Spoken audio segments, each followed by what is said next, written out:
Recording start का message अगर जाता है तो वो भी बताना, और स्क्रीन शेयर है कि नहीं वो भी बताना। हाँ सर हुआ है है। ना? ओके सर, ठीक। स्क्रीन शेयर है ना? हाँ सर। ओके सर, ठीक है। ठीक है सर, देखिए, good evening to all of you again. जैसे कि आप सबको पता है कि हम लोग अभी फाइनेंशियल मैनेजमेंट क्लास करने वाले हैं, मतलब फाइनेंशियल मैनेजमेंट का क्लास है। और फाइनेंशियल मैनेजमेंट के अंदर हम लोग अभी जिस मैटर पे डिस्कस कर रहे हैं, that is cost of capital. And the most important part is that कि कॉस्ट ऑफ कैपिटल जो टॉपिक है फाइनेंशियल मैनेजमेंट के अंदर, ये कंपनी के हिसाब से अगर देखो तो मैं ऑलरेडी इसके बारे में काफ़ी डिस्कस कर चुका हूँ आप लोगों के साथ। आज मैं थोड़ा सा इसका और एडवांस पार्ट में डिस्कस करने वाला हूँ। बेसिकली आज मैं कैलकुलेशंस पे ध्यान देने वाला हूँ। Calculations in the sense, good evening Priya, good evening Jyoti, good evening. अच्छा, कैलकुलेशन इन द सेंस, मैं आप लोगों को आज बॉन्ड का कैलकुलेशंस, काफ़ी और भी कुछ बॉन्ड का कैलकुलेशंस है जो मैं आप लोगों के साथ शेयर करने वाला हूँ, ठीक है, क्वेश्चंस वगैरह। बट थोड़ा इलेक्ट्रिक इशू के कारण मैं थोड़ा सा चिंता में पड़ गया। ठीक है, मैं कोशिश करता हूँ सर। ठीक है, ठीक है, कैसे भी करके आपको दिखाना है। एक्चुअली कंप्यूटर में तो प्रॉब्लम नहीं है, प्रॉब्लम इज मैं जहाँ पर हूँ वहाँ पर करंट का प्रॉब्लम है। कंप्यूटर में तो लाइट है, इट्स ओके। ओके सर, कोई बात नहीं, चलो देखते हैं, जो होगा देखा जाएगा। फिलहाल मोबाइल का टॉर्च यूज़ कर सकते हैं, ये सुनो, जुगाड़ तो लगाना होगा। चलो दैट्स ओके। अच्छा ठीक है सर, तो प्लीज़ टेल मी कि आप लोग, मेरा आवाज़ भी आप लोगों को आ रहा है? क्योंकि नेटवर्क, मैं अभी मोबाइल नेटवर्क से कनेक्टेड हूँ सर, तो प्लीज़ ये मुझे एक बार आप कंफर्म कीजिएगा आप लोग। Yes sir. और ओके सर, ठीक है। तो सर कॉस्ट ऑफ कैपिटल के अंदर आप लोगों को मैं आज बॉन्ड का कैलकुलेशंस के बारे में बात करने वाला हूँ, जो मैं ऑलरेडी आप लोगों को सिखा चुका हूँ, है ना सर? ऑलरेडी मैं आप लोगों के साथ बॉन्ड कैलकुलेशंस डिस्कस कर चुका हूँ। आज मैं और भी कुछ बॉन्ड के हिसाब से क्वेश्चंस आपको बताने वाला हूँ, और साथ में आप लोगों को ये भी दिखाऊंगा कि कैसे स्टॉक मार्केट में जैसे शेयर परचेस करते हैं, वैसे आप लोग बॉन्ड भी परचेस कर सकते हो, है ना? ऐसे नॉर्मली लोग म्यूचुअल फंड के थ्रू से भी बॉन्ड परचेस करते हैं, बिकॉज म्यूचुअल फंड कंपनी जो डेब्ट फंड होते हैं, जैसे आप लोग आजकल म्यूचुअल फंड क्लास कर रहे हो ना बहुत लोग, हाँ सर, तो म्यूचुअल फंड क्लास में आप लोगों ने देखा होगा कि किस तरह से हम लोग उस म्यूचुअल फंड क्लास में किस तरह से हम लोग बॉन्ड के बारे में जानकारी ले रहे हैं, है ना? तो जो बॉन्ड या डेब्ट जो म्यूचुअल फंड कंपनीज या एसेट मैनेजमेंट कंपनीज काफ़ी ज़्यादा उसमें इन्वेस्टमेंट करते हैं, और वो एक बहुत बड़ा एरिया है सर, सब बिग एरिया। सिमिलरली आप डायरेक्टली भी बॉन्ड परचेस कर सकते हो, ठीक है, थ्रू आजकल एनएससी बीएससी की तरफ से तो होता ही है। इसके साथ साथ आप एनएससी बीएससी की तरफ से, जैसे जीरोधा वगैरह की तरफ से आप स्टॉक्स वगैरह, ये सभी जगह से आप परचेस कर सकते हो। अच्छा प्लीज़ एक बार मुझे ये बता देना सर, लास्ट वीक जो क्लास हुआ था उसका डेट किसी को याद है? लास्ट वीक तो था, नंदिनी कोई तो बताओ सर। 22 मार्च, 19 के बाद 22, ये मेरा नहीं है। बैंकिंग कॉस्ट शीट,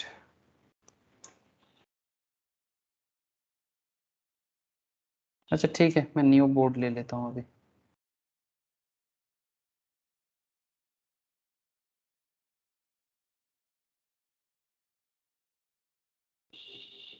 ठीक है sir,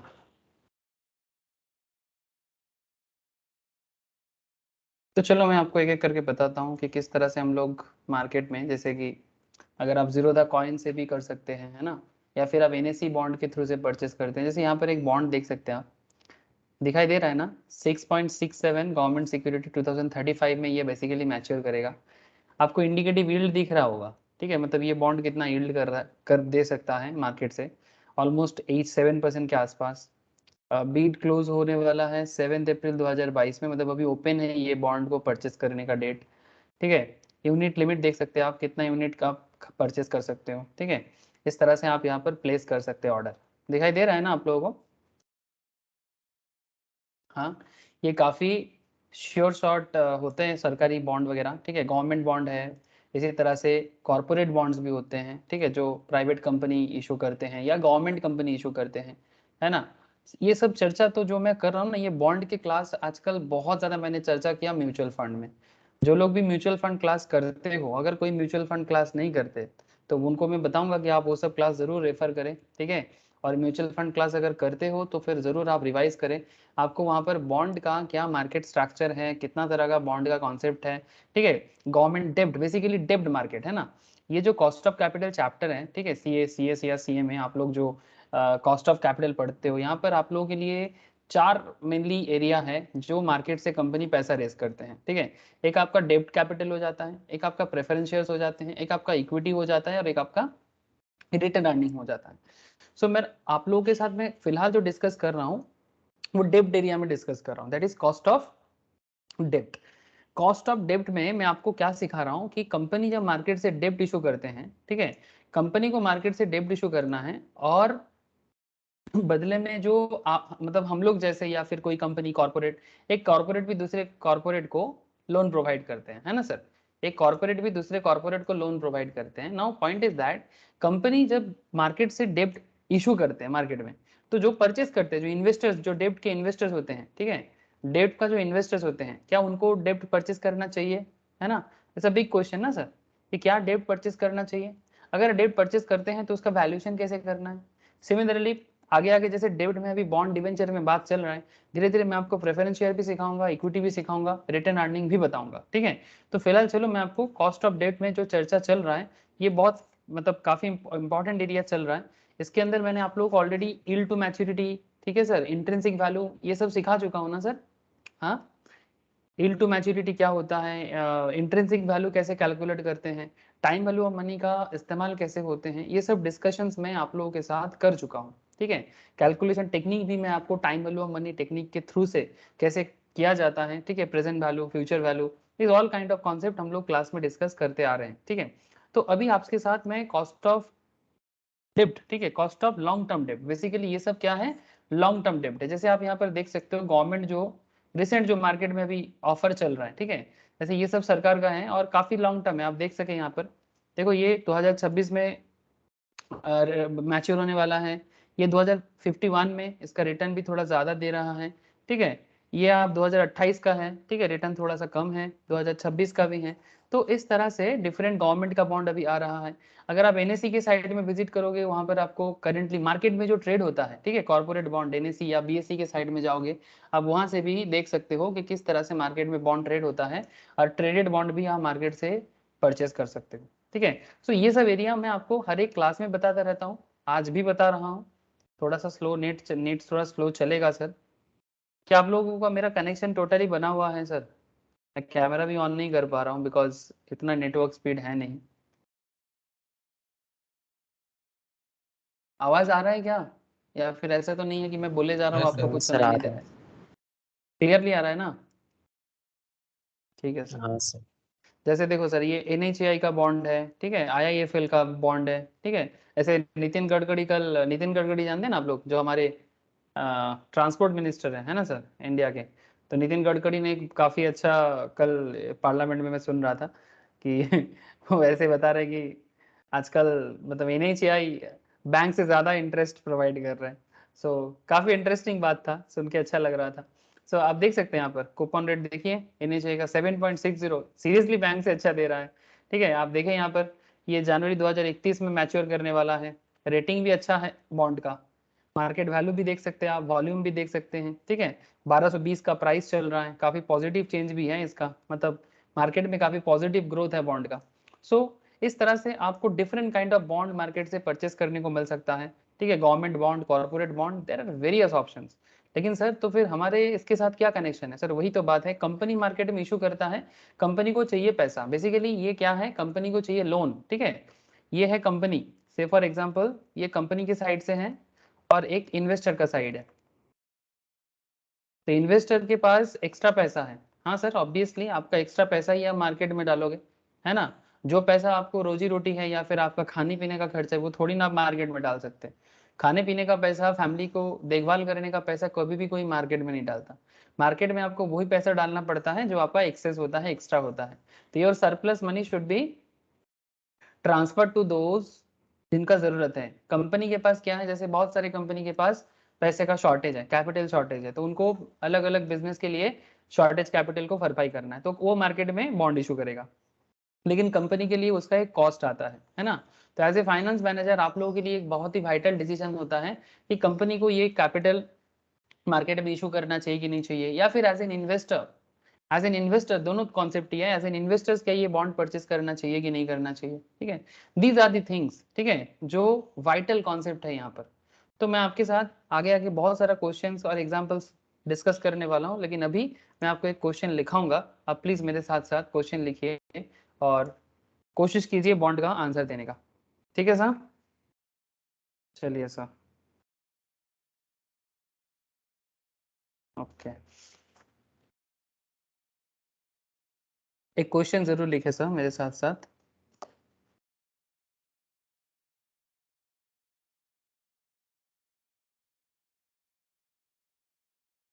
consider, please write down.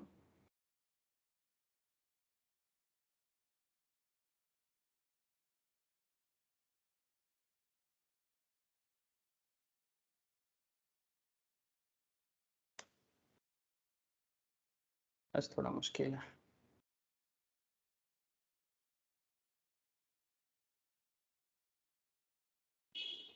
Sir, लिख रहे हैं ना, लिखिए sir.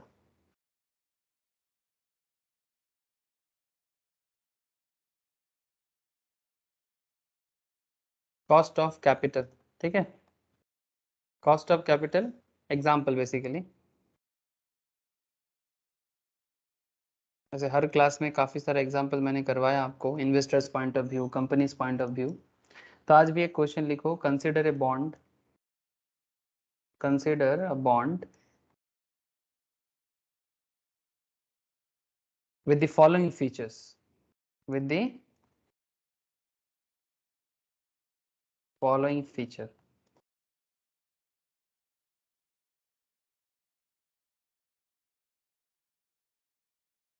Consider a bond with the following features. Bond का फेस वैल्यू बता रहा है सर 5000, ठीक है। बॉन्ड का सर लिख रहे हैं ना आप लोग, थोड़ा रिस्पांस दीजिएगा बिकॉज मुझे नेटवर्क का कुछ समझ नहीं आ रहा है। फेस वैल्यू है 5000। हेलो जियाउल, आवाज आ रहा है कि नहीं? हाँ सर। ओके सर, ठीक। Coupon rate 10% per annum. Coupon क्या होता है, आई होप ऑलरेडी आप लोगों को पता चल गया होगा। हाँ सर, कूपन मतलब जो एनुअल इंटरेस्ट जो है बॉन्ड का, that is coupon rate. Sir ये 10% पर एनम, ठीक है, एनुअली, हाँ, एनुअल इंटरेस्ट है सर। एनुअल इसलिए बोलना पड़ता है, कई बार मंथली होता है, हाफ ईयरली होता है। मार्केट प्राइस, इस बॉन्ड का करंट मार्केट प्राइस क्या चल रहा है वो थोड़ा लिखिए। मार्केट प्राइस ₹4850, 4850, मतलब थोड़ा कम दाम चल रहा है मार्केट में। लेकिन इसका मतलब क्या ये है कि इसका इसका इंट्रिंसिक वैल्यू क्या होगा ये भी आपको पता करना है। अच्छा, रिडेम्पशन के बारे में क्या बोला है ये भी देख लो। रिडेम्पशन एट ए प्रीमियम, ठीक है सर, प्रीमियम में रिडेम करने वाले हो, redemption at premium of 5% at the end of 5th year.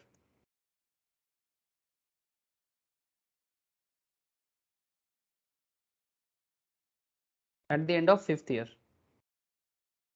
और रिडेम्पशन होगा सर 5250 पे। ये रिडेम्पशन अमाउंट ये भी बोल दिया आपको।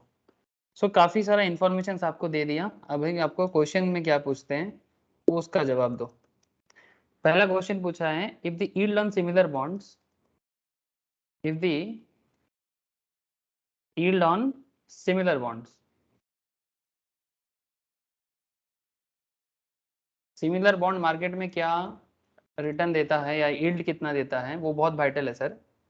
सेम मैच्योरिटी, सिमिलर बॉन्ड जिसका मैच्योरिटी भी सेम टाइम पे होगा, same maturity same risk, okay, same maturity और रिस्क ऐसे लिख दो, ठीक है। सिमिलर मैच्योरिटी या सिमिलर रिस्क वाले जो और भी बॉन्ड मार्केट में अवेलेबल हैं, वो 16% यील्ड करने का वादा कर रहा है, मतलब फोकस है। फाइंड आउट, आपको पूछा है intrinsic value, find out IV, ठीक है। इंट्रिंसिक वैल्यू मतलब, हाँ सर, तथा इंट्रिंसिक वैल्यू, वैल्यू माने की जे दाम should हवा be price. जे दाम हवा उचित, हवा उचित, मतलब इसका ओरिजिनल वैल्यू, बेसिकली आप ऐसे बोल सकते हो, ओल्ड वैल्यू या फिर ओरिजिनल वैल्यू, ठीक है। Intrinsic value of this bond, इसको हम लोग ऐसे भी बोलते हैं, शुड बी प्राइस, है ना sir. Intrinsic value of this bond and give your investment advice, give your investment advice, ठीक है। तो एज ए एडवाइजर आपको एडवाइस भी करना है, एज ए स्टॉक मार्केट या म्यूचुअल फंड एडवाइजर या फिर बॉन्ड एडवाइजर, आपको एडवाइस भी करना है। तो बहुत सारा काम है, गिव योर इन्वेस्टमेंट एडवाइस, ठीक है। दिस इज द पहला क्वेश्चन। क्वेश्चन नंबर 2, दूसरा सवाल आपको क्या पूछा है वो देखे जरा। Question 2, calculate YTM, yield to maturity. ये भी मैंने आपको ऑलरेडी सिखा के रखा, yield टू मैच्योरिटी का कॉन्सेप्ट क्या है। Calculate the YTM and give your investment advice.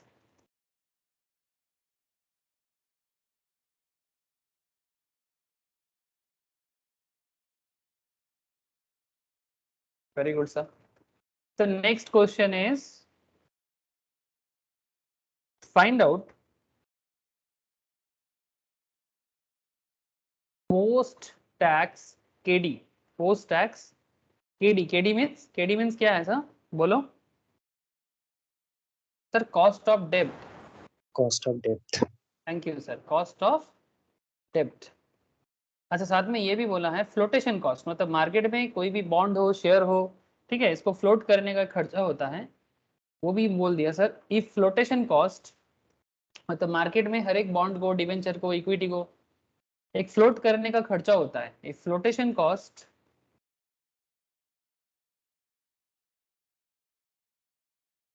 Is 2%, flotation cost 2% है, और टैक्स रेट भी बोला है sir, and tax equals to 35%। अच्छा, थोड़ा ज्यादा बोला है, टैक्स 35% बोला है। चलो, जो बोला है वही करना पड़ेगा, ठीक है। Now this is the question. आपको मैं क्वेश्चन एक बार फिर से रिपीट करता हूँ। Sir, as a fund manager of any finance, मतलब पोर्टफोलियो मैनेजर, कोई क्लाइंट आपके पास आता है और आपको पूछता है कि भाई एक बॉन्ड है मार्केट में जिसका कुछ फीचर्स मार्केट में अवेलेबल है। जैसे अगर आप NSE फॉलो करोगे, BSE फॉलो करोगे, आपको इस तरह का फीचर्स दिखेगा, ठीक है ना। ऐसे ही एक फीचर्स वाला बॉन्ड आपके पास आया है जिसका फेस वैल्यू आपको दिया है ना, जिसका एक फेस वैल्यू आपके पास अवेलेबल है, जिसका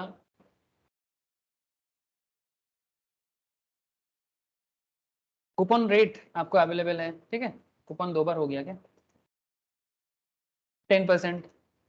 मार्केट प्राइस भी आपको गिवन है, ठीक है, कि करंटली क्या दाम चल रहा है। Redemption eight a premium of 5%, जब रिडीम होगा at the end of 50 year 5250 में। Now they ask you if the yield of similar bond, जैसे कि मैच्योरिटी, सेम मैच्योरिटी रिस्क जो मार्केट में 16% के आसपास का यील्ड दे रहा है, जैसे आपको यहाँ पर मैं दिखा रहा था ना, जैसे ये गवर्नमेंट बॉन्ड जो है, इसका indicative yield similar bond market में ऑलमोस्ट 6.89% यील्ड प्रोवाइड करते हैं, ठीक है।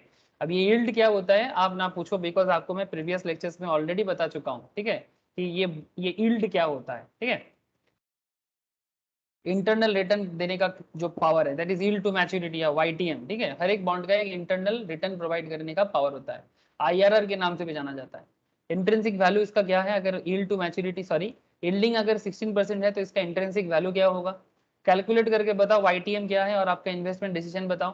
और फाइंड करके बताओ पोस्ट टैक्स केडी कितना है अगर फ्लोटेशन कॉस्ट 2% है और टैक्स रेट 35% है। क्वेश्चन समझ में आया कि नहीं, ये पहला बात है। My first question to all of you, क्या आपको केस समझ में आया? Please tell me sir. ये जो कुछ भी मैं क्वेश्चन में दिया ऐसे प्रीवियस मतलब क्लासेस में हम लोगों ने ऐसे क्वेश्चंस सॉल्व किया था या फिर ऐसे केसेस हम लोगों ने डिस्कस किया था। यस और नो? हाँ सर बताओ, क्वेश्चन समझ में आ रहा है? यस और नो? नंदिनी, रोशनी, ज्योति, प्रिया, बोलो सर। हाँ। ओके सर, तो अगर आपको क्वेश्चन समझ में आ गया तो फिर इसका आंसर भी देने के लिए रेडी हो जाओ। हाँ ओके सर, इस क्वेश्चन का आंसर देने के लिए ऐसा हम लोग यहीं पर जगह है, इसको भी यूज कर सकते हैं। ओके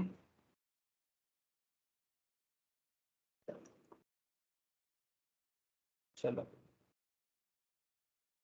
सबसे पहले तो आप IV0 कैलकुलेट करो सर, मतलब इंट्रिंसिक वैल्यू कैसे होगा, बहुत फटाफट हो जाएगा, बहुत फटाफट हो सकता है इसका intrinsic value calculation.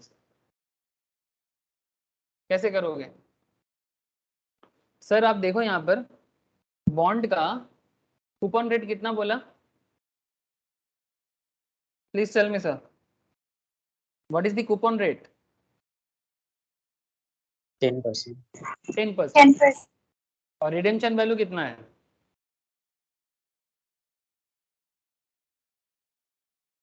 Redemption value कितना है? 5%. रिडेम्पशन वैल्यू 5% तो 5 to premium 50. 5 to 50, very good sir.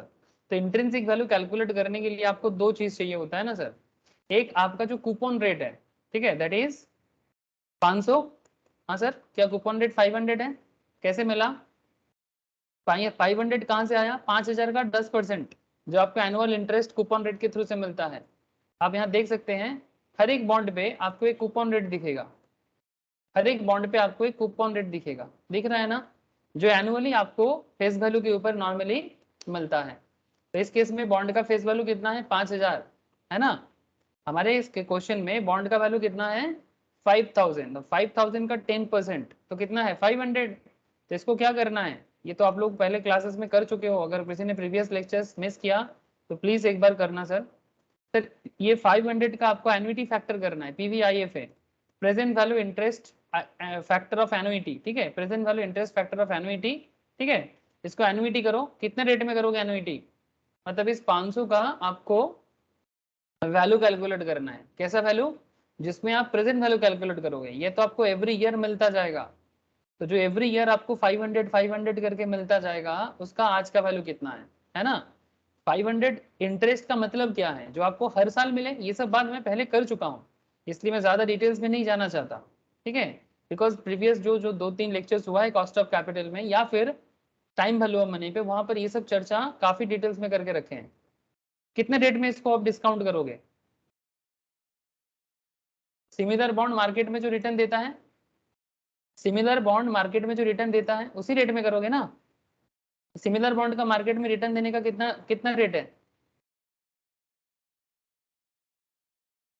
बताओ सर? 16%। अरे हाँ या ना? सर हम्म, IV 4597.70 है क्या? थोड़ा सा कुछ प्रॉब्लम होगा, देखो थोड़ा सा चेक करो। 16%, अच्छा कितना साल बाद रिडेम्पशन होगा? कितना साल बाद रिडेम्पशन होगा ये बताओ मुझे, कितने कितने साल बाद रिडेम्पशन करने वाले हो? 5 साल? 5 years. 5 years। सो क्या करना है सर, 5 साल में 16% रेट में 500 का एन्युटी निकालो ना। ये 500 आपको हर साल मिलने वाला है, तो जो जो अमाउंट आपको पीरियडिकल सिमिलर पीरियडिकल अमाउंट्स अगर आपको मिलता है तो वो आपको एन्युटी है, ठीक है, जो आपको हर साल सिमिलर अमाउंट मिलता जाता है। तो 500 हर साल मिलेगा, तो उसका आज का वैल्यू कितना है? ये वैल्यू कितना आया ज्योति? 2217.14. इसी में थोड़ा सा चेक करना पड़ेगा मुझे, अच्छा, बाकी लोग भी कैलकुलेट करके मुझे थोड़ा बताएं कि सर कितना आ रहा है 500 का प्रेजेंट वैल्यू एन्युटी फैक्टर, और जो रिडेम्पशन आपको होने वाला है 5% प्रीमियम के साथ, दैट इज 5250, इसको आप प्रेजेंट वैल्यू इंटरेस्ट फैक्टर में कन्वर्ट करो सर। 5 साल बाद आपको जब ये रिडेम्पशन किया जाएगा बॉन्ड, ठीक है, ये वैल्यू आपको यहाँ पर गिवन है कि भाई 5 साल बाद मुझे 5250 5% प्रीमियम मिलेगा, ठीक है, ये बॉन्ड का फीचर्स में बोल दिया। तो 5250 में अगर ये आपको गिवन है ना, क्वेश्चन इज दैट 5250 का प्रेजेंट वैल्यू इंटरेस्ट फैक्टर करना, ठीक है, 5250 का प्रेजेंट वैल्यू इंटरेस्ट फैक्टर करना, मतलब सिंपल इसको प्रेजेंट वैल्यू में कन्वर्ट करो। 12,662।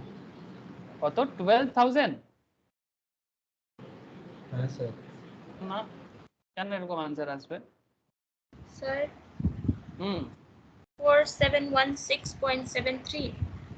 47 नहीं सर, 47 तो नहीं है, देखते हैं सर दो को। Answer is 4136, 4136।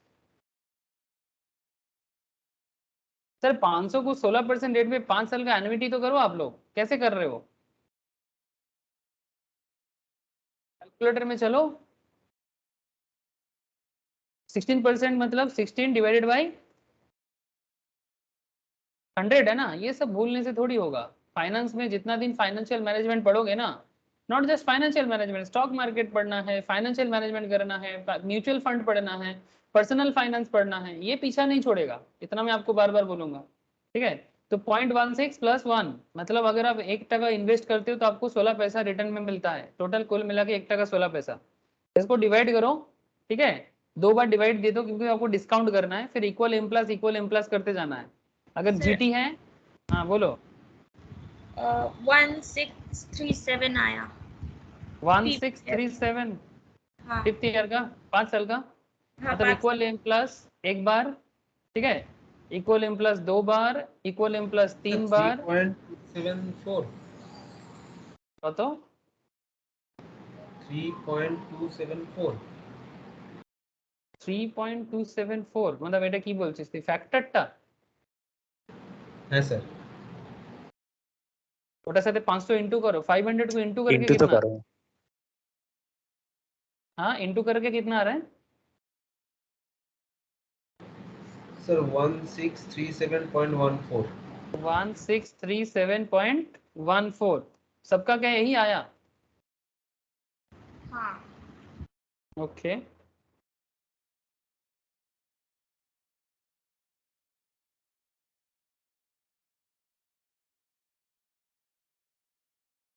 और किसी ने किया? नील, ज्योति, ज्योति ने तो बोला, बाकी और 1637.1 जियाउल कितना आया रे? सर मेरा कैलकुलेटर खराब हो गया। कैलकुलेटर खराब है, कैलकुलेटर खराब करने से नहीं होगा सर, एफएम में दिक्कत हो जाएगा। अच्छा देख, खरीद लेना जल्दी जल्दी। 5250 को 16% का इसका डिस्काउंट करो, 16% का 5 साल में 5250 का डिस्काउंट बताओ, ये तो बहुत ही आसानी हो आसानी में निकल जाएगा। नंदिनी कत एसছে বল? 16 डिवाइडेड बाय 100 प्लस 1 1.16 डिवाइड 1 बार 2 बार 3 बार 4 बार 5 बार, ये तो बहुत आसान है। जो आएगा इसको करना है 5250 2499। हाँ सर, मतलब बेसिकली हम ऐसे बोल सकते हैं 2500, इसके साथ इंटू करना है, कितना बोला आप लोगों ने, 1637 प्लस 1637 4136 आया सर, देखो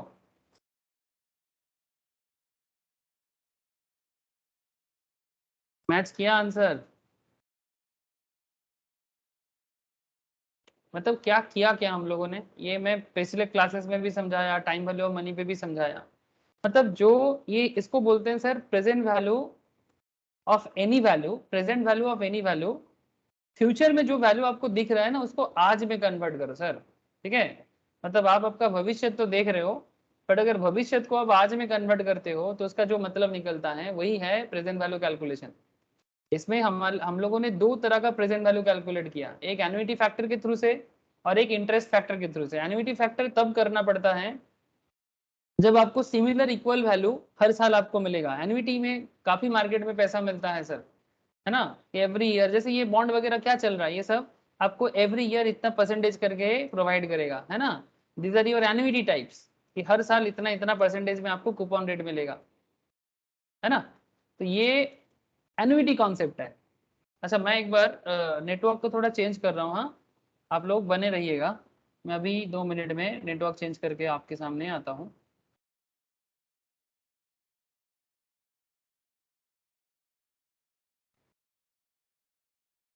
कनेक्टेड हो सर?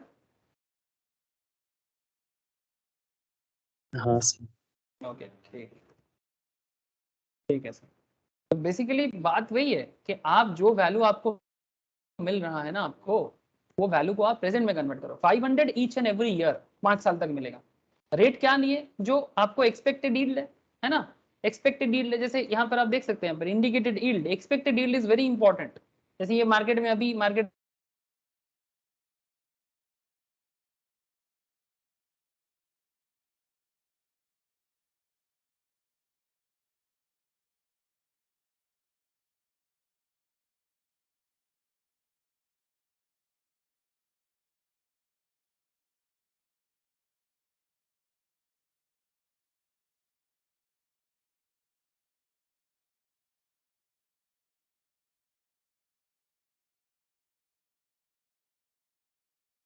हेलो सर, कनेक्टेड हो? आज थोड़ा प्रॉब्लम हो यस रहा है। Sir. Yes sir. Okay sir, ठीक है सर। मतलब बॉन्ड में सॉरी सिक्योरिटी में गवर्नमेंट बॉन्ड में क्या फ़र्क है, ठीक है, उसका आइडिया मैं रिसेंटली म्यूचुअल फंड क्लास पे काफ़ी डिटेल्स में बोल रहा था, ठीक है। तो ये सब लिए आप म्यूचुअल फंड क्लास रेफर कर सकते हो, ठीक है। मैं अभी कैलकुलेशन में फोकस करता हूँ, बॉन्ड का जो वैल्यूएशन निकल रहा है। तो आपने क्या किया, बेसिकली 500 को आज में कन्वर्ट किया, मतलब हर साल 500 500 करके आपको 16% रेट में 5 साल मिलेगा। इसके लिए आज आपको इतना इन्वेस्ट करना है, सिंपल बात है। और मैच्योरिटी में आपको 5250 मिलेगा। प्रीमियम वैल्यू 5% प्रीमियम है जो आपका फेस वैल्यू से 5250 आपको मैच्योरिटी में मिलेगा। 16% रेट में जो मिलेगा आपको 5 साल बाद मिलेगा, उसका आज का वैल्यू कितना है। मतलब सिंपल बात है, अगर आप आज के रेट में 2500 टका 2500 rupees if you invest in 16% bond के रेट में, अगर कहीं पर भी आप 5 साल के लिए इन्वेस्ट करते हो तो आपको 5250 मिल जाएगा। सिंपल बात है। तो जो आपको कल मिलेगा उसको आपने आज कन्वर्ट कर दिया, ठीक है। ये इंटरेस्ट फैक्टर इसलिए ये प्रेजेंट वैल्यू में कन्वर्ट हुआ, ये भी प्रेजेंट वैल्यू एन्युटी में कन्वर्ट हुआ। ये एन्युटी इसलिए करना पड़ा बिकॉज ये एवरी हर साल आपको जो पीरियडिकल अमाउंट मिलता है that is actually our annuity value, ठीक है। इसके बारे में टाइम वैल्यू ऑफ मनी पे काफी चर्चा किया। So this is my 4136 approx, जो हमारा क्या आ रहा है सर, इंट्रिंसिक वैल्यू आ रहा है। तो बेसिकली कॉन्सेप्ट इज दैट कि जो ये जो बॉन्ड है, जिस बॉन्ड के ऊपर हम लोगों ने क्वेश्चन अभी सॉल्व कर रहे हैं, इसका एक्चुअल वैल्यू है 4136 अप्रॉक्स। तो अप्रॉक्स इसलिए बिकॉज कुछ फ्रैक्शन था इसलिए अप्रॉक्स ले लिया sir. Now our question is sir, ये बॉन्ड महंगा चल रहा है कि सस्ता चल रहा है? Please tell me sir. सस्ता चल रहा है। सस्ता? महंगा। না স্যার বেশি চলছে। Look at this sir, market price. मतलब हाँ मार्केट प्राइस ज्यादा है। हाँ सर, वही बात है। मुझे लगा ये। तुम फेस वैल्यू से देख लिए, 5000 का फेस वैल्यू है, तो मार्केट में इंट्रिंसिक वैल्यू 4136 है, ठीक है। तो मार्केट प्राइस 4850 है, ठीक है। तो ये थोड़ा सा आपको समझना पड़ेगा सर। फेस वैल्यू किसी भी चीज का जो भी हो, ठीक है, वो तो कंपनी अपना एक फेस वैल्यू लेके चलता है, ठीक है। लेकिन जरूरी नहीं कि आपका फेस वैल्यू, देखो बॉन्ड वगैरह में फेस वैल्यू थोड़ा सा हायर रेंज में होता है। आजकल फेस वैल्यू में काफी मतलब मार्केट काफी डायनामिक हो चुका है, ठीक है, फेस वैल्यू कैलकुलेशंस में, स्पेशली इन केस ऑफ डेब्ट market, bond market. Equity market में थोड़ा खेल अलग चलता है, थोड़ा सा अलग है, बहुत अलग नहीं है। Concept is almost like that but little bit different. जो फंडामेंटल एनालिसिस या फिर इक्विटी वैल्यूएशंस के अंदर मैं आपको थोड़ा बताऊंगा। बाकी स्टॉक मार्केट फंडामेंटल्स में बहुत डिस्कस होता है, फाइनल लेवल में बहुत डिटेल्स में डिस्कस होता है, ठीक है। एसएफएम स्ट्रेटेजिक फाइनेंशियल मैनेजमेंट के अंदर काफी डिस्कस होता है। सो ठीक है सर, वो सब आगे आगे चर्चा करूंगा मैं। बहुत बड़ा समुंदर है ये फाइनेंशियल एरिया, जितना गहराई है डूबते जाएंगे तो डूबते ही जाएंगे, लेकिन अभी थोड़ा सा डूबना नहीं है, तैरना है, ठीक है। कोई बात नहीं सर, चलो। तो 4136 है तो महंगा चल रहा है तो क्या क्या बोलोगे अपने अपने क्लाइंट को, क्या बोलोगे, इन्वेस्ट करोगे कि नहीं? शॉर्ट कर लो, करो। हाँ, करेंगे। शॉर्ट करेगा। शॉर्ट करेगा मतलब शॉर्ट सेल कर, शॉर्ट का मतलब यहाँ पर यह है कि अभी परचेज मत करो, सिंपल बात है। अगर शेयर होता तो मैं आपको बोलता शॉर्ट सेल कर सकते हो, जो इंट्राडे कॉन्सेप्ट में होता है, लेकिन यहाँ पर ऐसा नहीं है। यहाँ पर शॉर्ट का मतलब है, दो कॉन्सेप्ट होता है, एक लॉन्ग खेलना, एक शॉर्ट खेलना। शॉर्ट मतलब अभी मत जाओ, ठीक है, सिंपल बात है। तो ऐसे लिखो सर, द बॉन्ड इज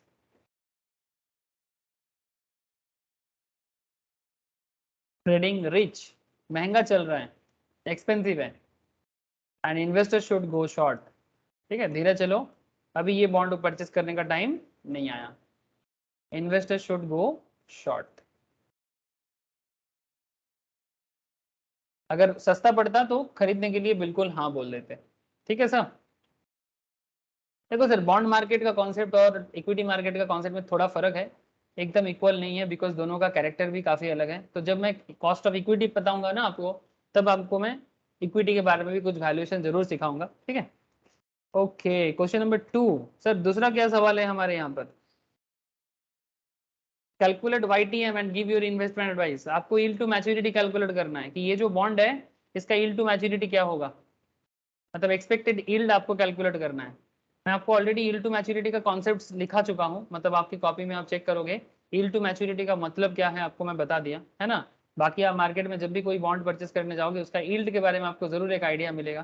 ठीक है, जैसे यहाँ पर आप देख रहे हो, बार बार मैं दिखा रहा हूँ आपको, गवर्नमेंट डेटेड बॉन्ड है, ठीक है, तो इसका इंडिकेटेड यील्ड दिखा रहा है आपको। तो यील्ड कैलकुलेट करना इतना आसान नहीं है, बट फिर भी एक शॉर्टकट फॉर्मूला है जिसके थ्रू से हम लोग इजीली यील्ड कैलकुलेट कर सकते हैं।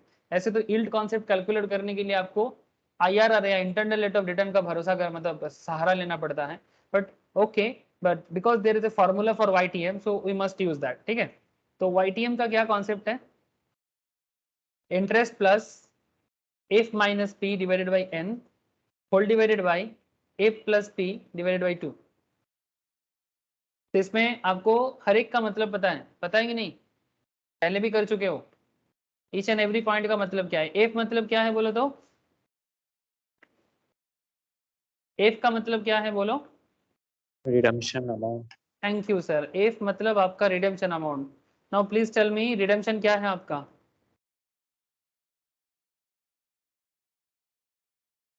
5250। Thank you sir, redemption amount आपका है इस क्वेश्चन में 5250। आई क्या है? आई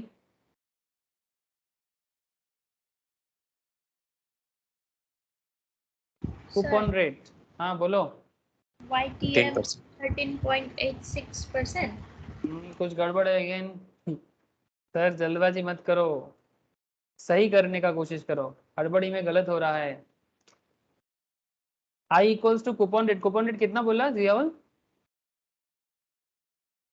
10%। 10%। कूपन रेट 10% है, तो आई एक्चुअली कूपन अमाउंट है। ठीक है, रेट 10% है, बट आई का मतलब होता है कूपन अमाउंट, है सर। तो कूपन अमाउंट इज 500 है ना, सॉरी 500 मतलब 5000 का 10%, 5000 का 10%। आई हो जाएगा, पी क्या है? Current market market price. Price thank you sir, तो करंट मार्केट प्राइस कितना है? 4850। Thank you sir. लिख लिख के करने से आपको बाद में रिवीजन करने में हेल्प होगा। n equals to number of years remaining. आपका बॉन्ड कितना दिन बाकी है मार्केट में? 5। Thank you. ऐसा हर बॉन्ड का आपको मार्केट में रिमेनिंग ईयर्स पता चल जाएगा। ओके, तो ये सब डेटा हमें मिल गया, तो जस्ट पुट करना है, और क्या, तो पुट करें। इंटरेस्ट कितना है? 500। इंटरेस्ट अमाउंट, हाँ रेट नहीं, sir amount 11.48। 11.48। Good, right answer sir. For 8 के बाद क्या है?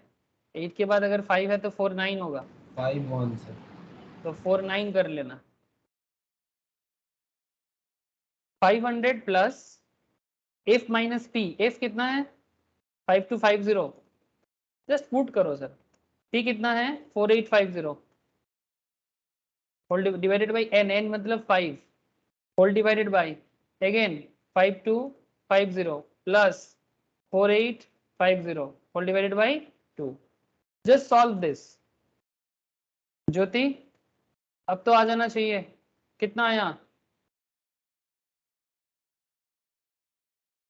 सर 11.48. यस सर 11.48 के बाद आई थिंक 5 है, चेक कर. हाँ सर 485. यस 485 मतलब 49 कर लेना, काफी एक्यूरेट हो जाएगा. 11.49%. अगर ये सबका आ गया तो फिर मुझे आपको आगे आगे बताना है कि YTM से आपको क्या सीखने को मिला और आप क्या एडवाइस करोगे अपने क्लाइंट को.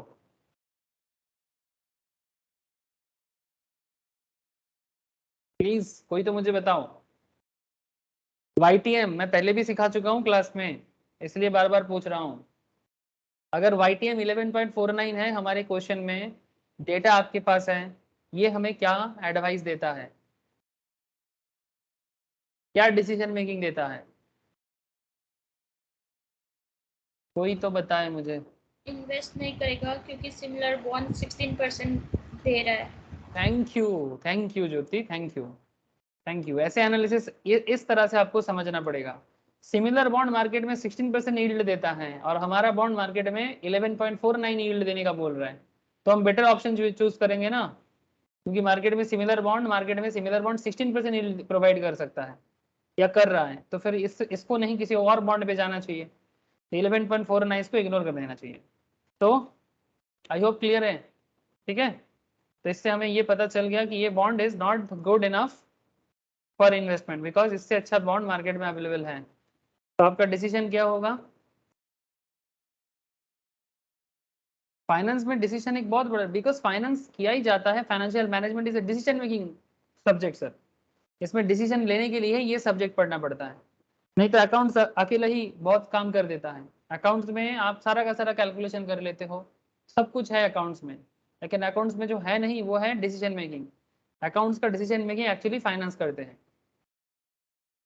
सो YTM is less than required rate of return, जो हमारे केस में 16% है. ठीक है, so the bond is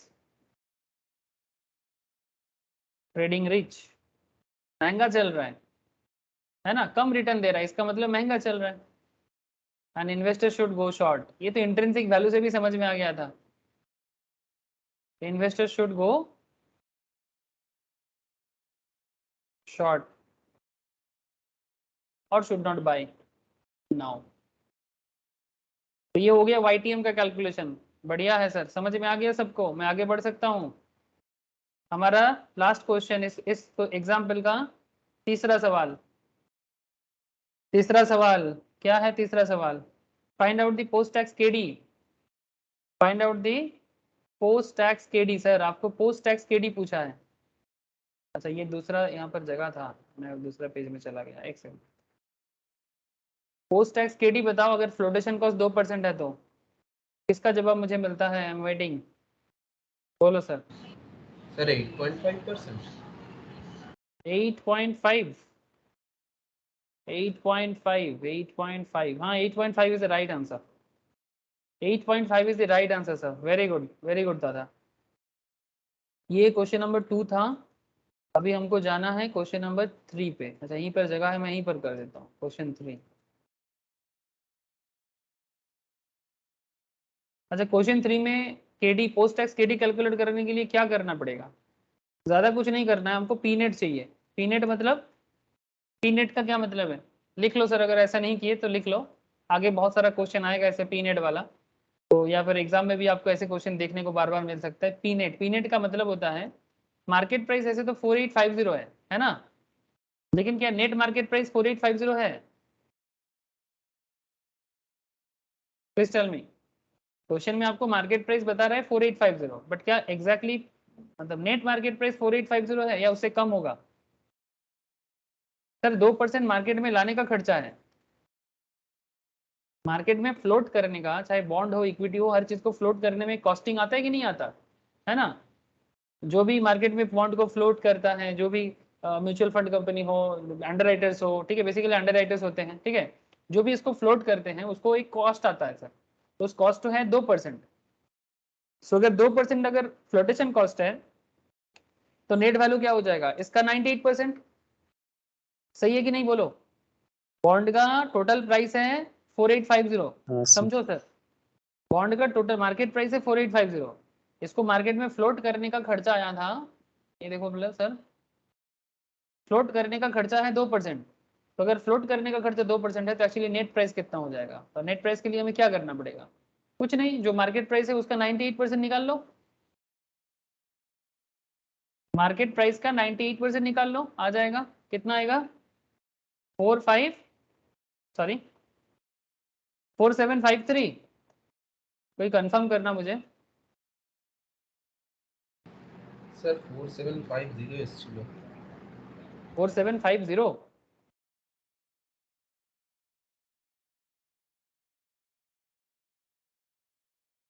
Sir, 4753.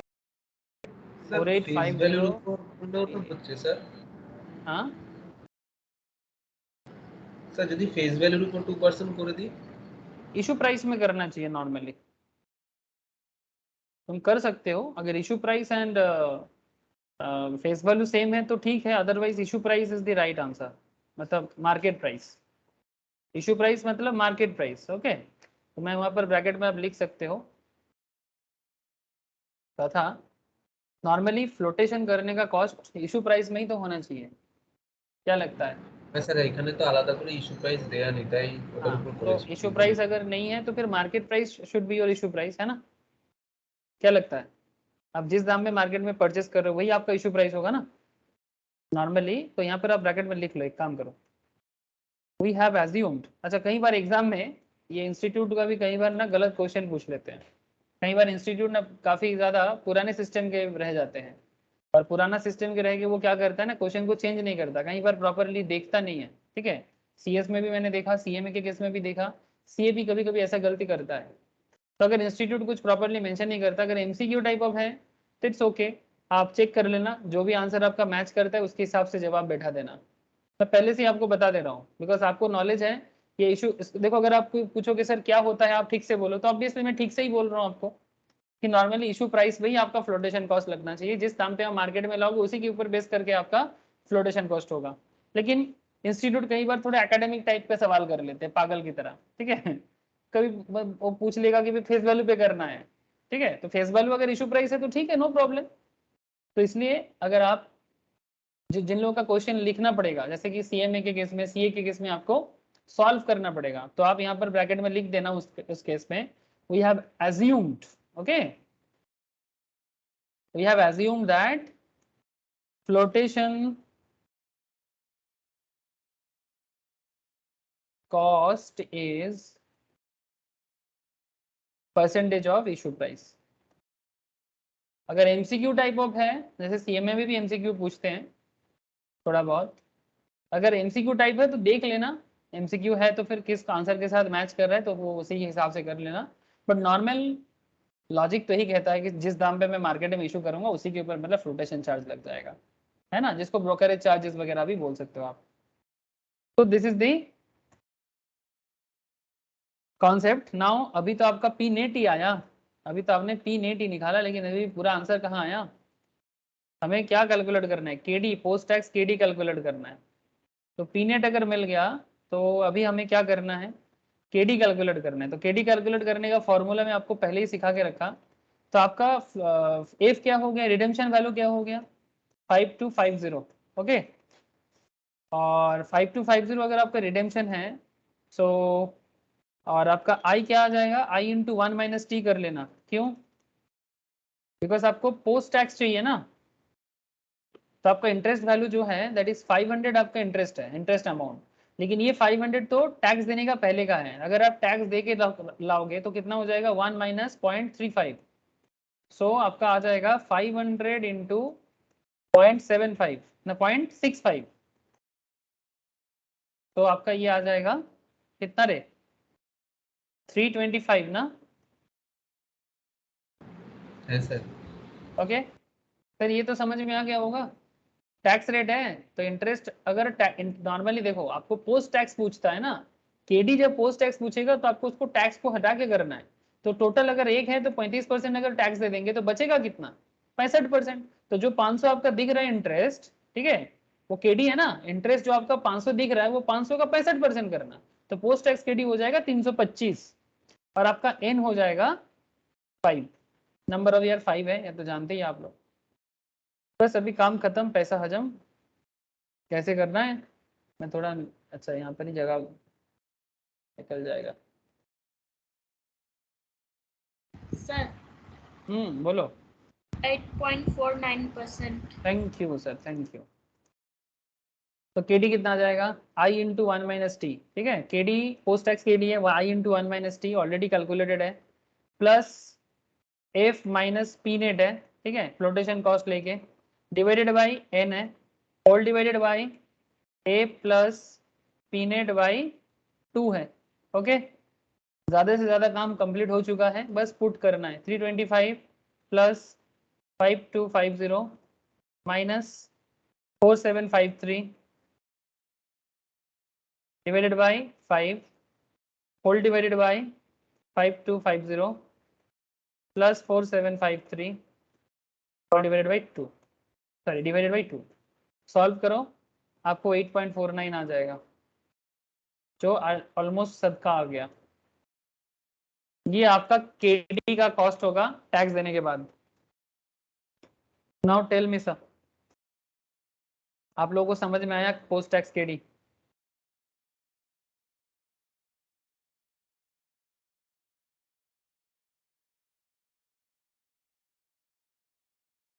बोलो सर बोलो, काफी वाइटल कॉन्सेप्ट था, ऐसे बहुत सवाल करते हैं केडी रिलेटेड, ऐसे सवाल बहुत पॉपुलर क्वेश्चन है फॉर एग्जाम।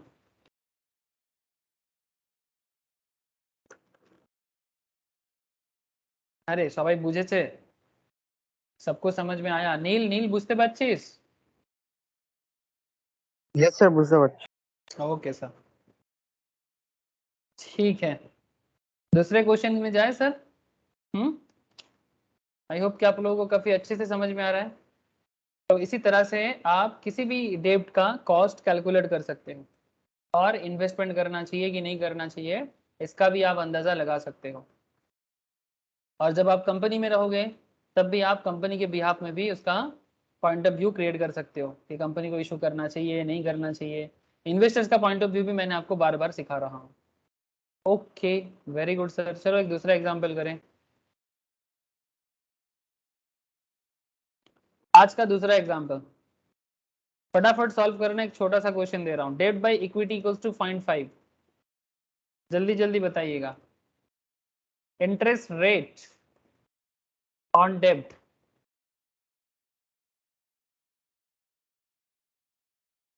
%15 का इंटरेस्ट रेट है। टैक्स रेट 40% का है, लगता है फॉरेन कंपनी है सर। केसी मतलब sorry KE, cost of equity 18% है। क्वेश्चन इज कैलकुलेट WACC मतलब weighted average cost of capital. 2 minute wait करूंगा, 1 मिनट, 1 मिनट में जवाब दो, 2 मिनट ज्यादा हो जाएगा। WACC कैलकुलेट करना है। WACC मतलब बेसिकली केसी ही पूछा है आपको, मतलब कंपनी का डेब्ट इक्विटी रेशियो है 0.5, ठीक है, इंटरेस्ट रेट ऑन डेब्ट है 15%, टैक्स है 40%, कॉस्ट ऑफ इक्विटी 18%। कंपनी का टोटल एवरेज कॉस्ट कितना आ जाएगा ये आपको पूछा है।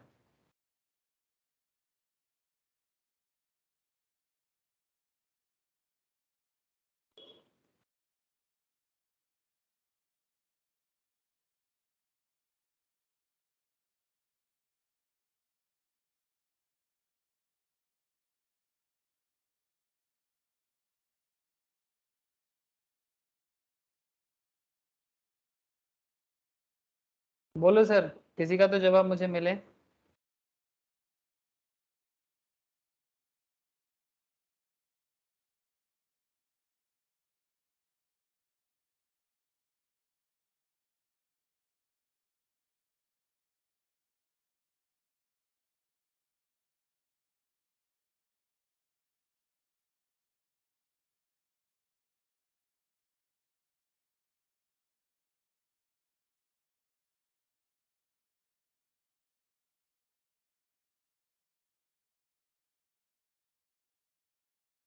सर कॉपी मत करना, मैं तो आप लोगों का आंसर के लिए वेट कर रहा हूँ।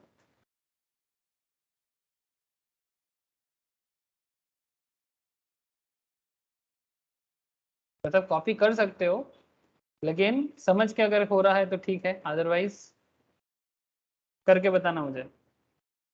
किसी का आंसर आया? मेरा आंसर 15% है।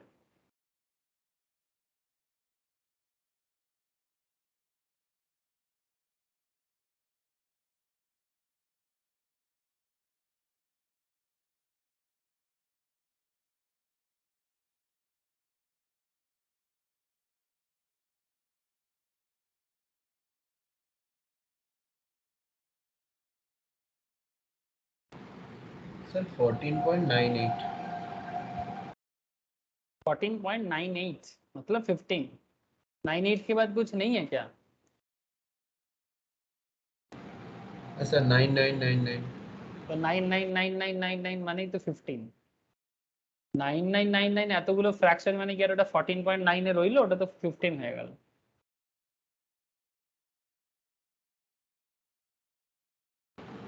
सर 15%।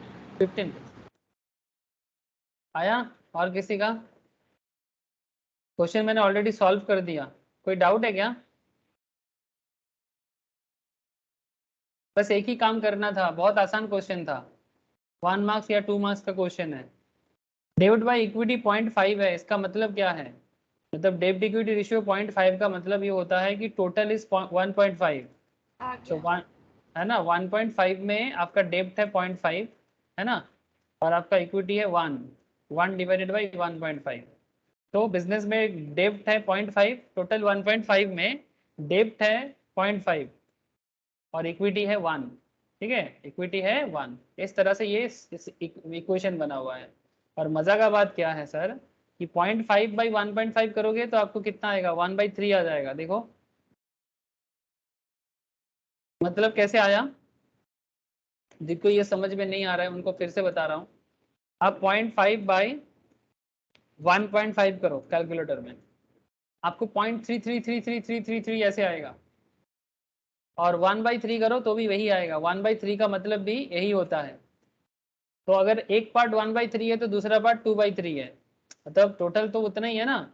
तो अगर एक तरफ 0.3333 है तो दूसरी तरफ 0.666666666666 ऐसे आएगा। क्या रे,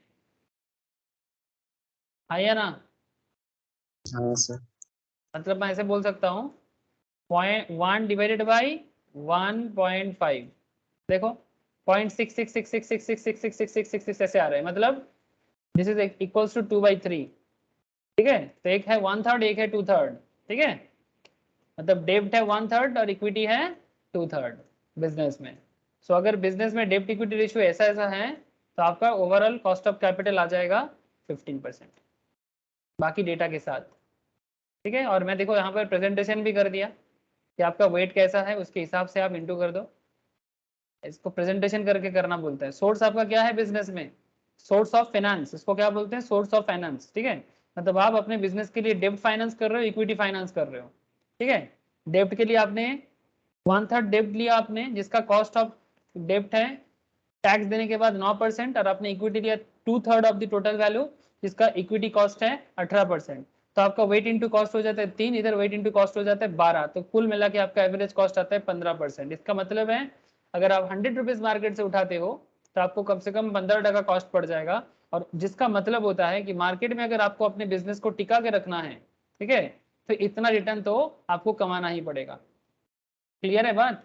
इसी का मतलब यही होता है ना सर कि if you want to survive your business you have to earn this minimum, this is the minimum return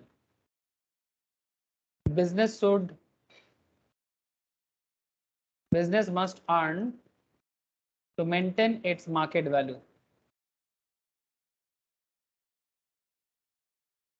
अगर बिजनेस को अपना मार्केट वैल्यू को बचा के रखना है तो इतना रिटर्न तो बिजनेस को कमाना ही पड़ेगा। मस्ट अर्निंग सर, जितना ज्यादा करे उतना बढ़िया। 15 से 16 करे, 17 करे, 18 करे, 20 करे, 25 करे, 30 करे, अनलिमिटेड करे, नो प्रॉब्लम, बट इतना कमा के दिखा लो बस, और कुछ नहीं। मतलब मार्केट वैल्यू मेंटेन हो जाएगा। खराब से खराब हालत में भी आपका मार्केट वैल्यू मेंटेन हो जाएगा। समझ में आ गया? ओके सर, और एक एग्जांपल चलो करते हैं, आज एग्जांपल का बाजार लगेगा।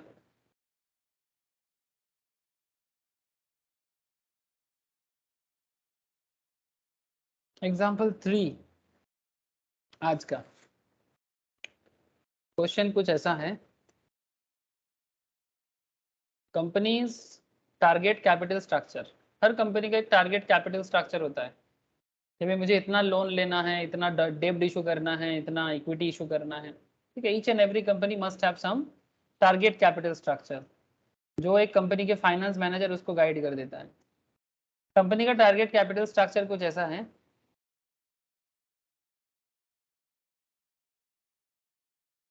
comprises of debt is to pref is to preference share है, ठीक है, इक्विटी, डिवेंचर है मतलब बॉन्ड है, प्रेफरेंस है एंड इक्विटी है, in the ratio of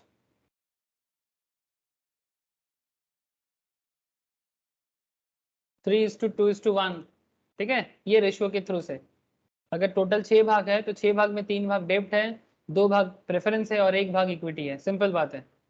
out of 6 total, out of 6 3 मतलब 3 है आपका डेब्ट, 2 है 6 में से 2 है आपका प्रेफरेंस एंड 6 में से 1 है आपका इक्विटी, ठीक है। तो ये बिजनेस का कैपिटल स्ट्रक्चर है, लेकिन इसका कॉस्ट स्ट्रक्चर अभी आपको बताना है मुझे। चलो सर, ये डेब्ट मतलब रेशियो तो समझ में आ गया, लेकिन इसका कॉस्ट स्ट्रक्चर कैसा है? सर इंटरेस्ट ऑन डेब्ट इक्वल्स टू 15%। 15% आपका डिवेंचर इंटरेस्ट है।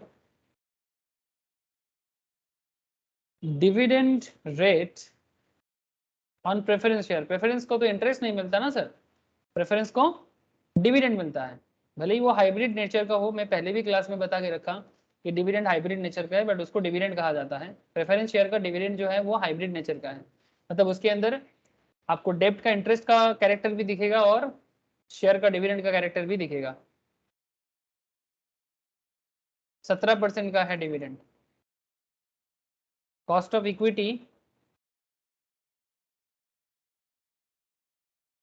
उसको प्यार से के ई बोलते हैं, इसको के एफ बोलते हैं और इसको के डी बोलते हैं, ठीक है। ये हो गया आपका 18%। टैक्स भी दिया है आपको क्वेश्चन में 30%। कैलकुलेट क्या करोगे?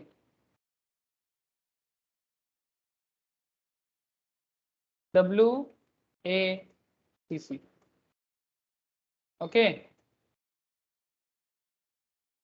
जल्दी बोलोगे, किसका जवाब मिलेगा मुझे? इजी इजी क्वेश्चन है ये सब।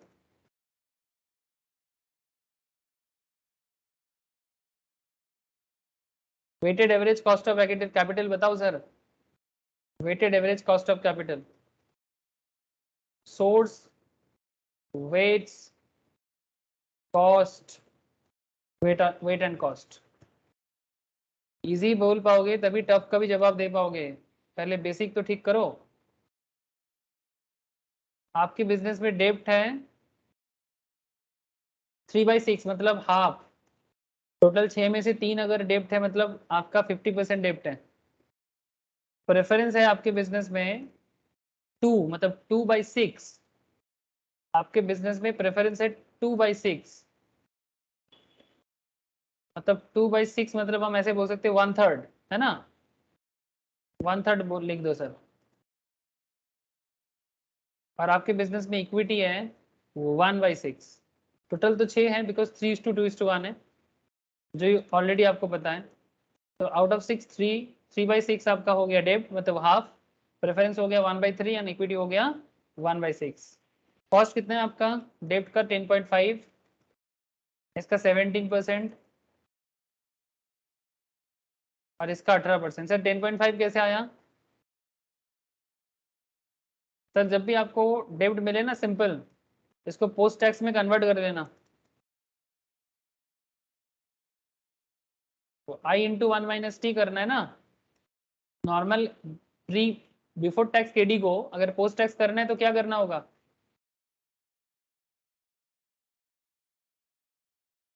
आई इंटू 1 माइनस टी, मतलब इंटरेस्ट आपका 15 है, 15 इंटू 1 माइनस 0.3 है, मतलब 15 इंटू 0.7, 15 इंटू 0.7 करो sir 13.92। 13.92, very good sir. 15 into 0.7, 15 into 0.7 का मतलब कितना हो गया? 10.5, करके देखो, सही बोला ना रे?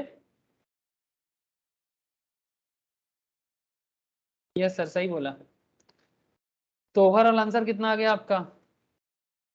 ओवरऑल आंसर आपका आ गया कितना बोला रे? चौथा चौथा बोल ली 13.92। 13.92। अच्छा, ईच कॉस्ट कितना है? इसका हो जाएगा आपका 5.25, करके देख लो। इसका हो जाएगा 5.66 और इसका हो जाएगा 3, टोटल कर दो। 5 5 10 और 3 13, 13 और 9.92। सो WACC और KC हो गया आपका 13.92। बड़ा इजी क्वेश्चन है, बड़ा इजी क्वेश्चन है, लेकिन बड़ा पॉपुलर भी है।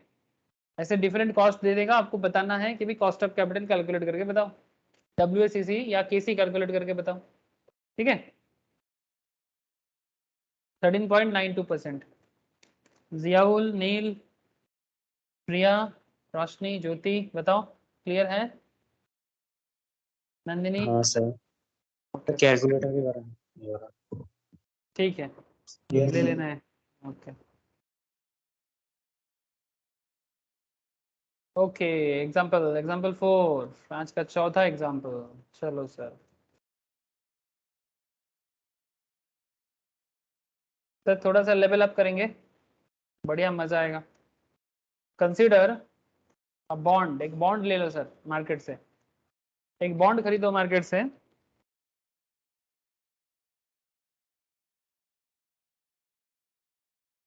With the following feature.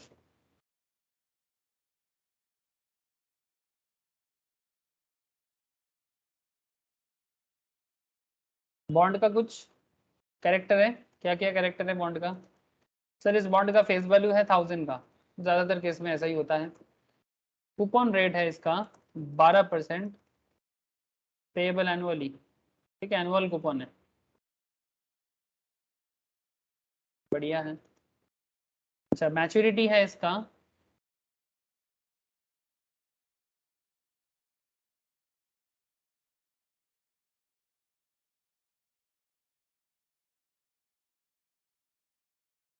ऐसे लिख दो, रिमेनिंग मैच्योरिटी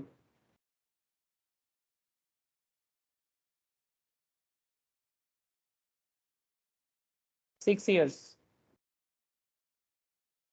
ठीक है। अच्छा, करंट मार्केट प्राइस एक दे दो।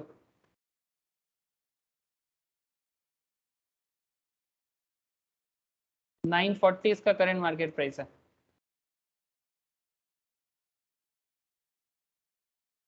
Sir yield on similar bond बहुत वाइटल एक कॉन्सेप्ट है।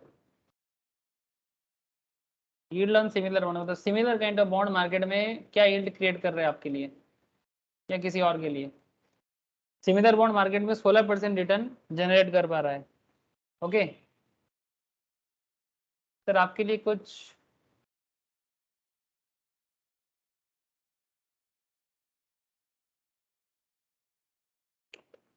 अच्छा 16% इशू प्राइस 4 ईयर्स एगो, मतलब ये जो बॉन्ड है ये 4 साल पहले इशू हुआ था, और जब ये इशू हुआ था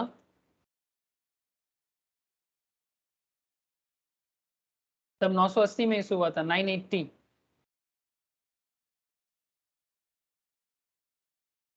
फ्लोटेशन कॉस्ट तब लगा था परसेंटेज ऑफ प्राइस 2%।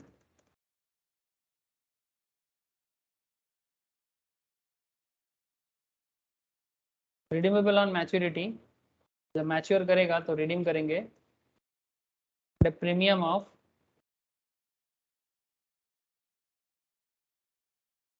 5%। चलो काफी स्टैंडर्ड क्वेश्चन है, काफी स्टैंडर्ड कॉन्सेप्ट है। क्वेश्चन 1, पहला सवाल, फाइंड आउट इंट्रिंसिक वैल्यू। जल्दी जवाब दो। Find out intrinsic value IV0 and give your investment advice.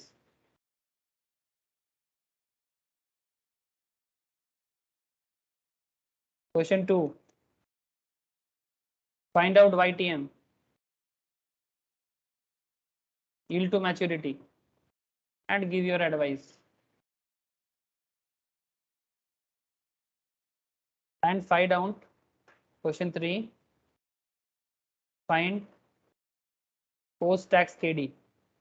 Similar kind of question है, find post tax KD if tax rate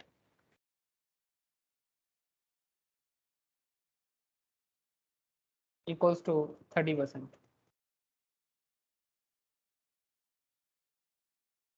tax rate अगर 30% है तो आपको पोस्ट टैक्स केडी कैलकुलेट करना है।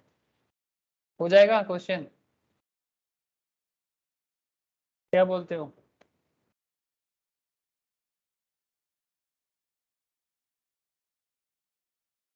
हो जाएगा कि मैं करूँ सॉल्व? बताइएगा सर, मुझे करना है या होमवर्क रहेगा? अच्छा चलो मैं करा देता हूँ। सर बोलो। Redeemable on maturity at a premium of 5% करके अमाउंट तो नहीं दिया ना? Redeemable at maturity at a premium of 5%, नहीं अमाउंट नहीं दिया, अमाउंट नॉट गिवन सर।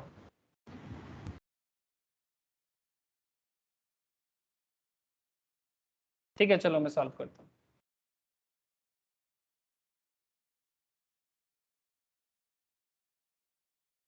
क्या करें कैसे करें, अब तो हो जाना चाहिए सर। चलो मैं आपको फिर से थोड़ा सा रिवीजन करा देता हूँ। जब भी आपके सामने ऐसा क्वेश्चन आए, काफी पॉपुलर क्वेश्चन है, ठीक है, जब भी आपके सामने ऐसा सवाल खड़ा हो आपको एक माइंड में बना लेना चाहिए।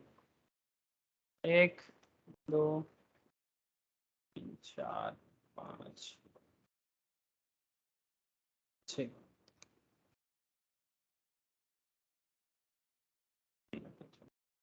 0 1 2 3 4 5, ठीक है। सर आपको क्या पूछ रहा है? आपको बता रहे हैं कि भाई ये जो बॉन्ड है जिसका डिटेल्स मैंने आपको अभी अभी लिखाया, क्या लिखा है आपको बॉन्ड का डिटेल्स आप देख लो एक बार। सर आपको एक बॉन्ड लेना है जिसका फेस वैल्यू है 1000, कूपन रेट है 12%। सर 1000 का 12% कितना हो जाएगा?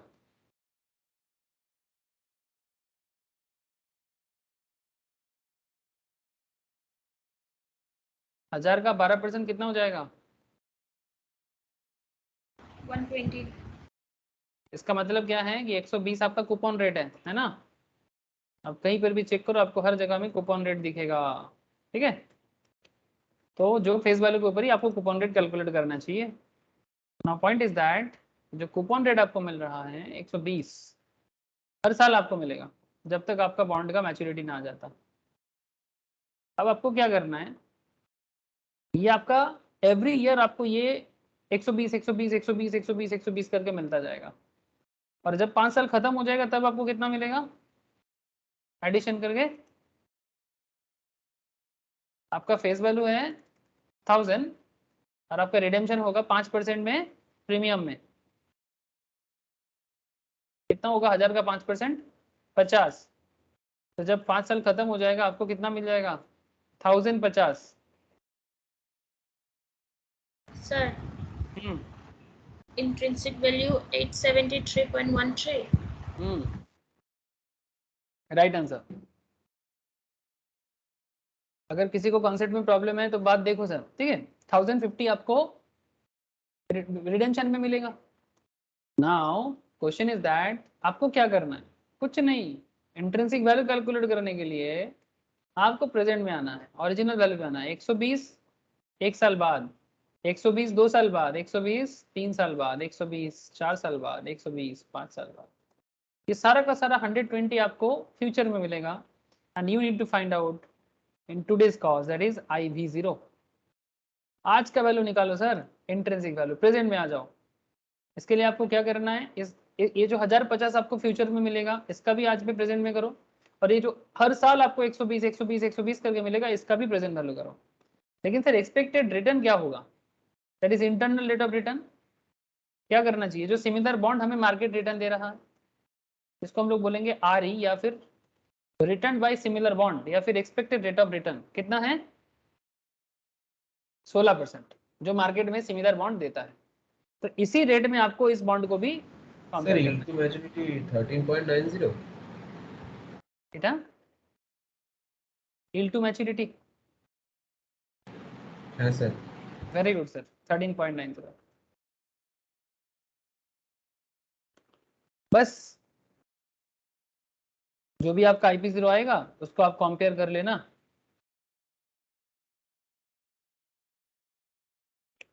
P0 के साथ। P0 means current market price, ठीक है। और फिर डिसाइड करना, अगर इंट्रिंसिक वैल्यू मार्केट प्राइस से कम है तो इन्वेस्ट कर देना, और अगर इंट्रिंसिक वैल्यू मार्केट प्राइस से ज्यादा है, ठीक है, अगर मार्केट प्राइस इंट्रिंसिक वैल्यू से ज्यादा है तो इन्वेस्ट मत करना। सिंपल थ्योरी काम पे लगाना। कॉन्सेप्ट जिसका भी क्लियर नहीं था, क्या क्लियर हुआ सर? अगर किसी को भी कॉन्सेप्ट में कोई प्रॉब्लम था, मतलब इस पूरा कॉन्सेप्ट जो है बॉन्ड का, इसमें अगर कोई प्रॉब्लम था तो आई होप कि इसमें क्लियर हो जाना चाहिए, अगर आपने ठीक से सुना होगा तो। अब सोल्यूशन जो लोग ऑलरेडी चालू कर चुके हो करते जाओ, मैं भी कर रहा हूँ, आपके पीछे पीछे आ रहा हूँ सर। तो फिर IV0 कैलकुलेट करना है। YTM कितना बोल दिया? हाँ सर, YTM 13.90।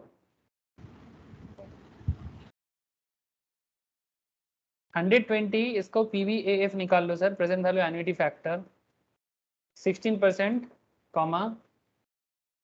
6 साल के लिए, इसको प्लस कर दो 1050 रिडेम्पशन वैल्यू जो आपको फ्यूचर में मिलने वाला है, इसको इंटरेस्ट, इसको प्रेजेंट वैल्यू इंटरेस्ट फैक्टर कर दो 16%, 6, ठीक है।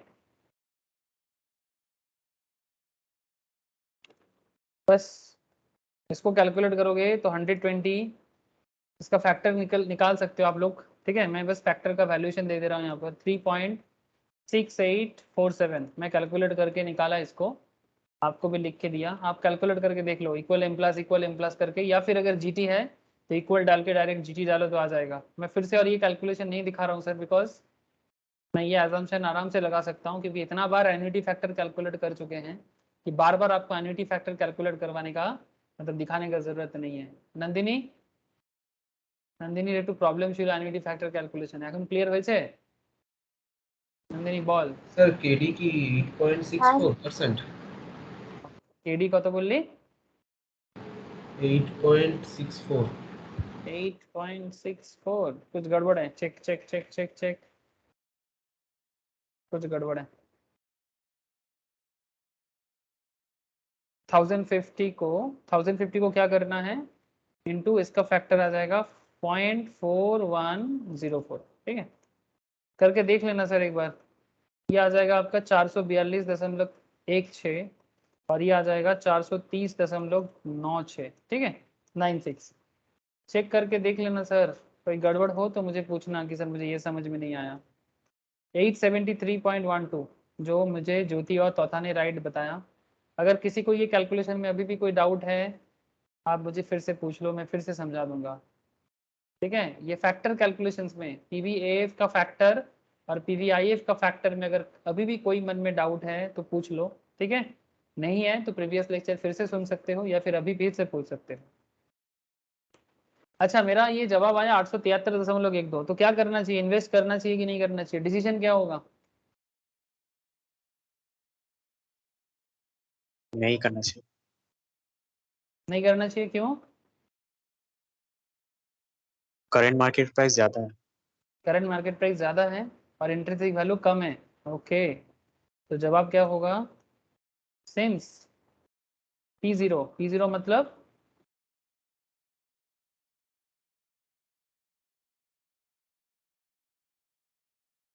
मार्केट प्राइस, ताई तो actual market price now equals to 940 is greater than IV0. Bond is trading rich.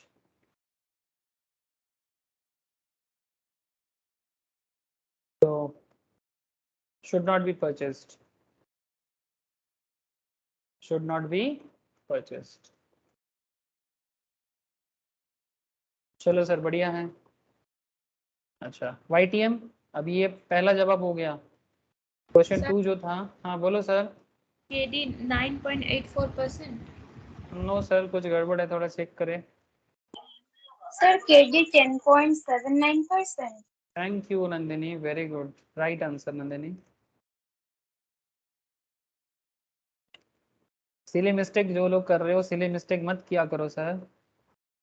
अच्छा अभी हम लोग को YTM कैलकुलेट करना है, यील्ड टू मैच्योरिटी। हमें यील्ड टू मैच्योरिटी के लिए हमें जो जो चाहिए मैं देख लेता हूँ। We have I equals to 120, मतलब कूपन अमाउंट। हाँ सर, 120 का कूपन अमाउंट है, रिडेम्पशन वैल्यू 1050, ठीक है। P that is market price हमारा 940 और नंबर ऑफ ईयर हमारा 6। बस ये डेटा होने से ही YTM आ जाएगा, ज़्यादा चिंता का बात नहीं है। YTM approximately equals to interest plus F minus P divided by N whole divided by F plus P divided by 2, है ना। बस अगर मतलब पता है तो इजीली हो जाएगा। 120 plus 1050 minus 940 divided by 6 whole divided by 1050 plus 940 divided by 2। इसको थोड़ा सिंप्लीफाई करें तो आ जाएगा आपका, ये आ जाएगा आपका 138.33 और ये आ जाएगा आपका 995 और सिंप्लीफाई करें तो आ जाएगा 13.90%। अच्छा YTM 13.90 आया, और क्या जवाब होगा, डिसीजन क्या होगा?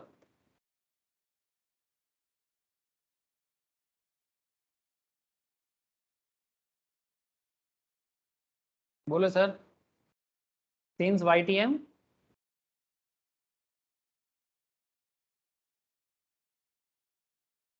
से हमें क्या पता चला? 13.90% इज ग्रेटर देन और less than RE। Less than RE मतलब रिक्वायर्ड रेट ऑफ रिटर्न कितना है? 16% है। हमारा कितना है? 13.90। So bond should not be purchased, है ना। Bond should not be purchased. Thank you sir. अच्छा YTM भी आ गया सर, चलो बढ़िया है। और क्या करें, और क्या करें सर? KD, ओके चलो KD भी कर लेते हैं। क्वेश्चन 3 जो था, अच्छा KD के लिए हमें क्या करना है? KD कितना बोला?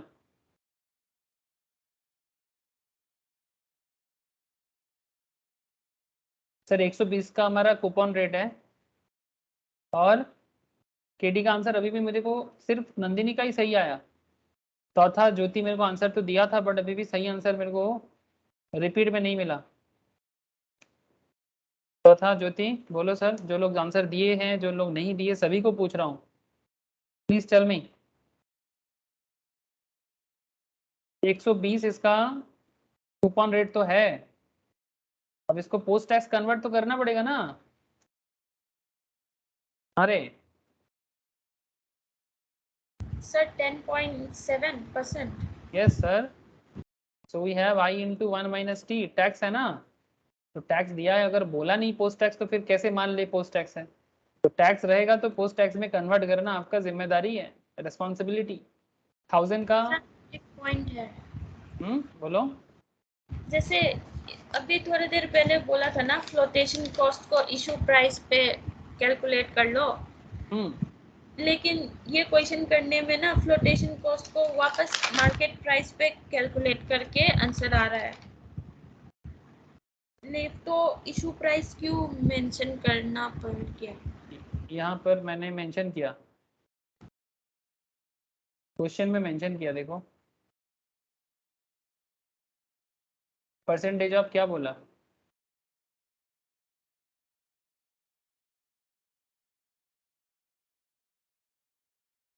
परसेंटेज ऑफ क्या बोला मैं क्वेश्चन में, प्राइस।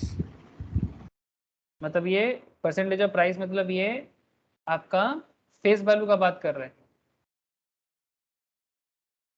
है ना? कैसे आंसर आ रहा है, फेस वैल्यू पे आ रहा है कि इशू प्राइस पे आ रहा है? मार्केट प्राइस पे। मार्केट प्राइस पे आ रहा है।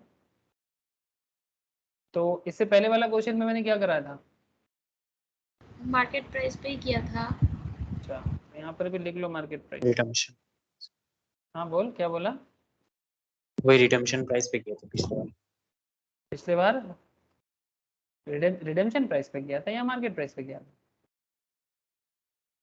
सर फ्लोटेशन तो मार्केट प्राइस पे करेगा ना। हाँ, नॉर्मल लॉजिक तो मार्केट प्राइस पे ही होना चाहिए कि जिस रेट में आप मार्केट में प्रोडक्ट को लाते हो उसको लाने का खर्चा मार्केट प्राइस पे ही होना चाहिए, ठीक है? तो इसलिए मैं यहाँ पर ब्रैकेट में बोलते, लेकिन कई बार फेस वैल्यू भी मतलब कहीं कहीं जगह में लेने का एक प्रैक्टिस है सर, ठीक है? अगर बोला नहीं है फेस वैल्यू तो फिर लेने का जरूरत नहीं है, अगर फेस वैल्यू बोल देगा तो फेस वैल्यू से करना है।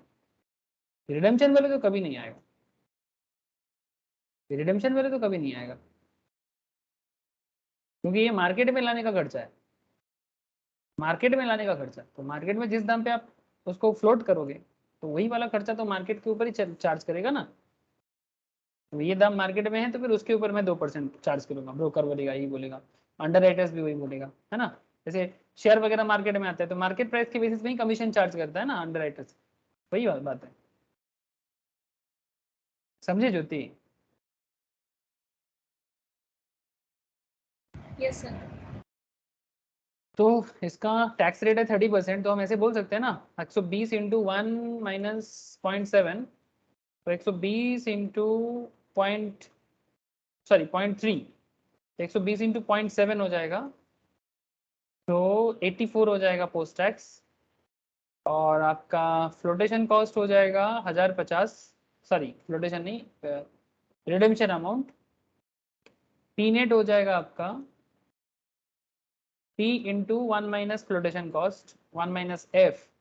So price is 940 market price, इसको 1 माइनस 0.02 कर दो, मतलब 98% आपका बचेगा, तो ये हो जाएगा आपका 940 इंटू 0.98, ठीक है? तो हो जाएगा आपका 921.2 और नंबर ऑफ ईयर हो जाएगा आपका 6। बस डेटा मिल गया, काम भी हो जाएगा। समझने का देरी है सर, अगर एक बार समझ में आ जाए ना, क्वेश्चन में कुछ नहीं है, बस एक ही चीज बार बार करना पड़ता है। एफएम का सबसे बड़ा चैलेंज यही है कि क्वेश्चन पढ़ के समझना है कि भाई करना क्या है। सोल्यूशन में उतना दम नहीं होता, सोल्यूशन इजी हो सकता है और थोड़ा आपको जरूरत के हिसाब से फॉर्मूला याद रखना पड़ेगा।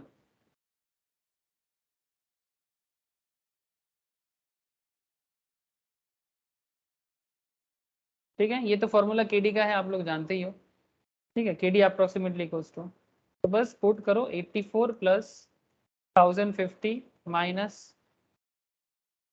921.2 divided by 6 all divided by 1050 plus 921.2 divided by 2 equals to 10.7 आएगा क्या? अरे এটাই এসছে তো।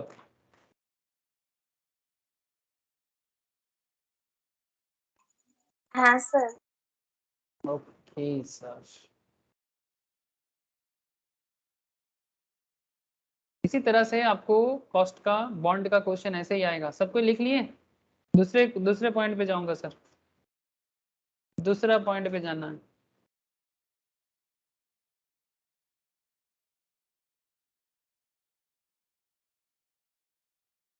अरे सबका हो गया?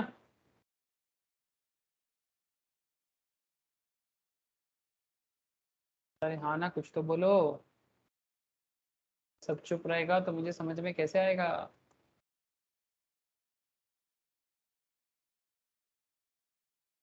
এ হয়েছে সবার, লিখে নিয়েছে সবাই? है sir. Okay. Consider a bond with following features.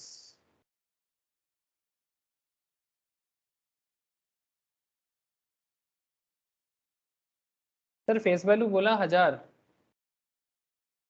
Coupon rate 15%, payable annually.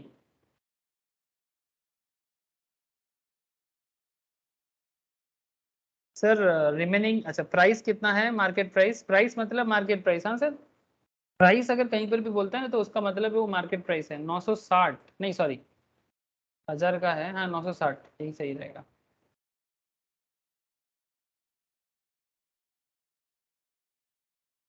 अच्छा एक काम करो तो थोड़ा चेंज करो ना, फेस वैल्यू को 100 कर लो, 100 कर लो ना, फेस वैल्यू को 100 कर लो और प्राइस को 96 कर दो।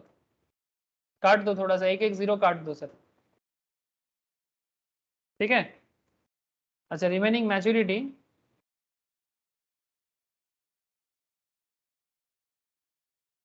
4 साल का है। टैक्स रेट 30% है। फ्लोटेशन ये होमवर्क रहेगा।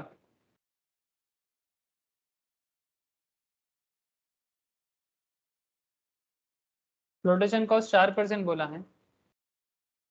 अच्छा रिडेम्पशन वीक पर ध्यान दीजिएगा, रिडेम्पशन एट पार बोला है। हाँ redemption at par, par value पे रिडेम्पशन होगा। So calculate post tax KD, मतलब कॉस्ट ऑफ डेब्ट कैलकुलेट करने के लिए बोला है, ठीक है। होमवर्क है, करके जवाब दीजिएगा। नेक्स्ट, लिख लिया? क्वेश्चन लिख लिए? होमवर्क रहेगा।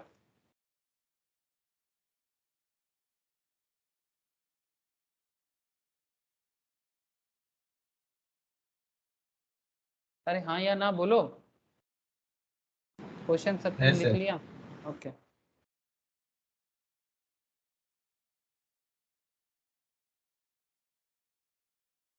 अच्छा अब थोड़ा सा शिफ्ट करेंगे, हाँ मतलब थोड़ा और लेवल अप होंगे।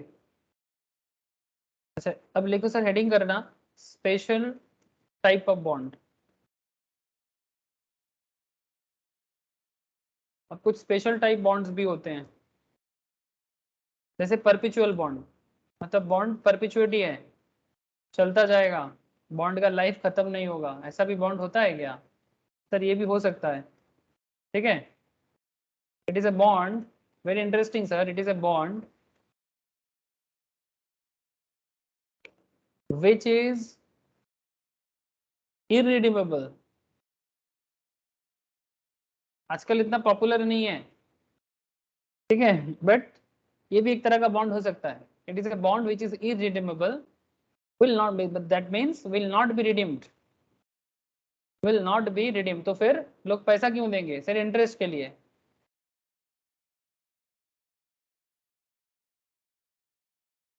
will not be redeemed, redeem नहीं होगा bond.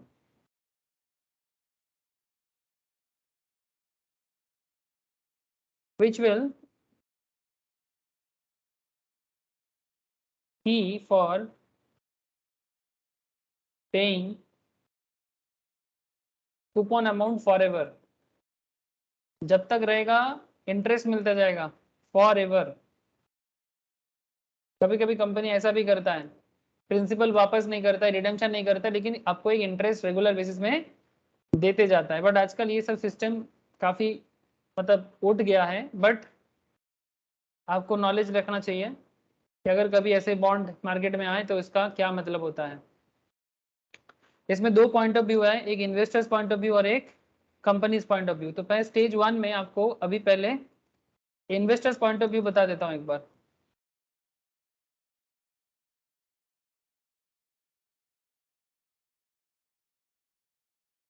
Investors point of view में क्या कॉन्सेप्ट है,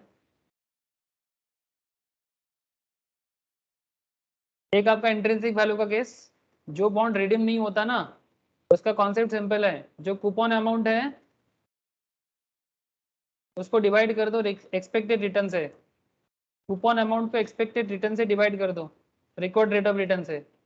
और दूसरा YTM कैलकुलेट करने का जो कॉन्सेप्ट है, जो normally internal rate of return होता है, इसका मतलब होता है जो हम लोग आउटफ्लो इक्वल्स टू इनफ्लो, मतलब आप जितना पैसा का आउटफ्लो कर रहे हो उतना इनफ्लो जितना हो रहा है।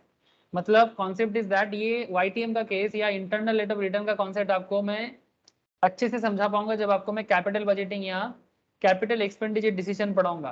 ठीक है, उसमें एक मेथड आएगा IRR, internal rate of return. ठीक है, then I will discuss in details outflow equals to inflow का कॉन्सेप्ट, कि भाई मैं कितना पैसा इन्वेस्ट कर रहा हूँ मार्केट में या फिर उसके बदले मेरा रिटर्न कितना इनफ्लो हो रहा है। So very interesting case. हर एक एसेट का एक इंटरनल रिटर्न पावर जनरेट करने का ना यील्डिंग पावर होता है, that yielding power is basically called YTM, yield to maturity. ठीक है, लेकिन now I must skip that particular IRR concept now.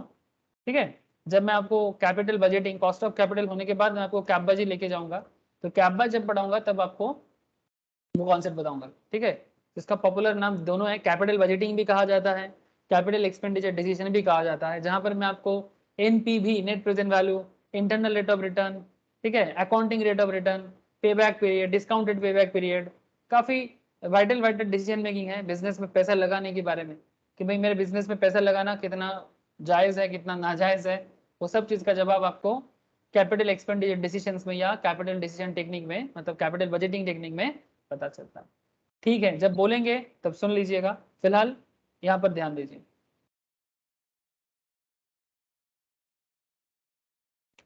P0 equals to coupon amount,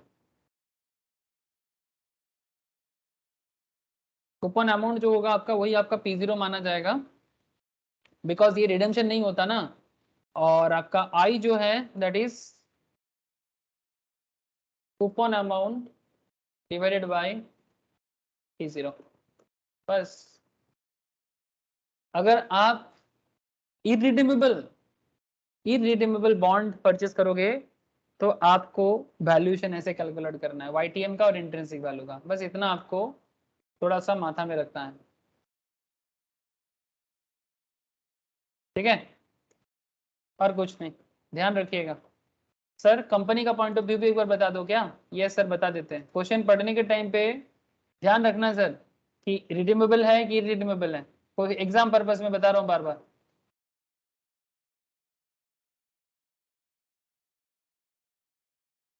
stage 2 में आ जाते हैं सर, चलो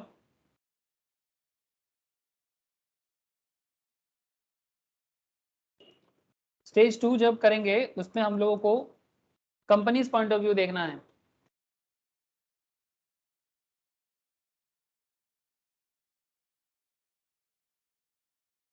कंपनीज पॉइंट ऑफ व्यू में बहुत वाइटल होते हैं sir, inflow equals to outflow again,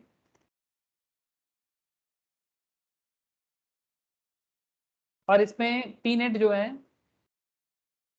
P net equals to coupon amount जो भी आपका रहेगा उसको इंटू 1/t, 1 - t करना है और डिवाइडेड बाई कॉस्ट ऑफ डेब्ट करना है, तो आपको पी नेट मिलेगा। साथ में आपका केडी हो जाएगा कूपन अमाउंट, मतलब जस्ट ऑपोजिट हो जाएगा ना, कूपन अमाउंट इंटू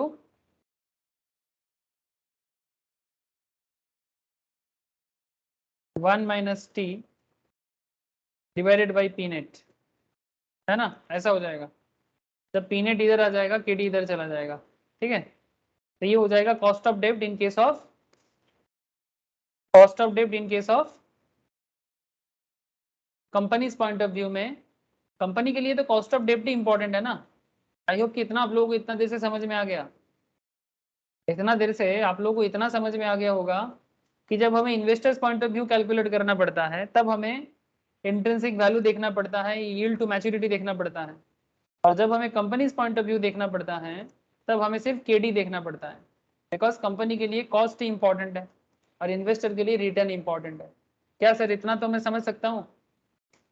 इतना तो क्लियर हो गया कि कंपनी का पॉइंट ऑफ व्यू क्या होता है और इन्वेस्टर का पॉइंट ऑफ व्यू क्या होता है। बस ये सब चीज़ों का थोड़ा कॉमन सेंस पे ध्यान रखिएगा।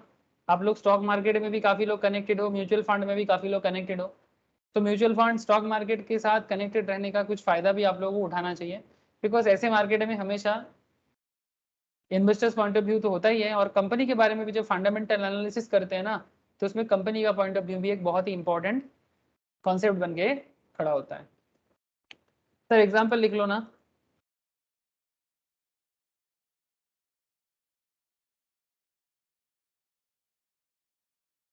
Consider perpetual bond. Perpetual bond लेते हैं सर, हैविंग फेस वैल्यू 1000 का है, कूपन रेट 12% का है, मार्केट प्राइस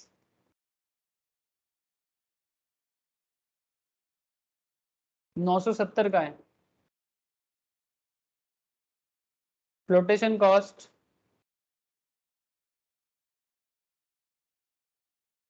2% है मार्केट प्राइस का। कैलकुलेट कॉस्ट ऑफ डेब्ट if tax rate is 30%। Homework है, हो जाना चाहिए। किसका पॉइंट ऑफ व्यू लगेगा देख लेना, किसका पॉइंट ऑफ व्यू यूज करना है वो देख लीजिएगा, ठीक है। क्वेश्चन गिवन हो गया। दूसरा एग्जांपल बताएं, लिख लिए होंगे आप लोग। अनदर एग्जांपल लिखो।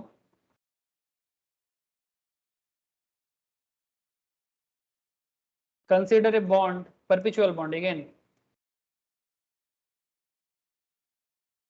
perpetual bond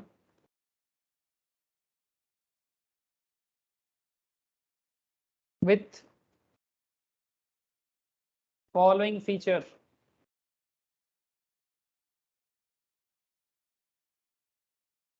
फेस वैल्यू 1000 का है,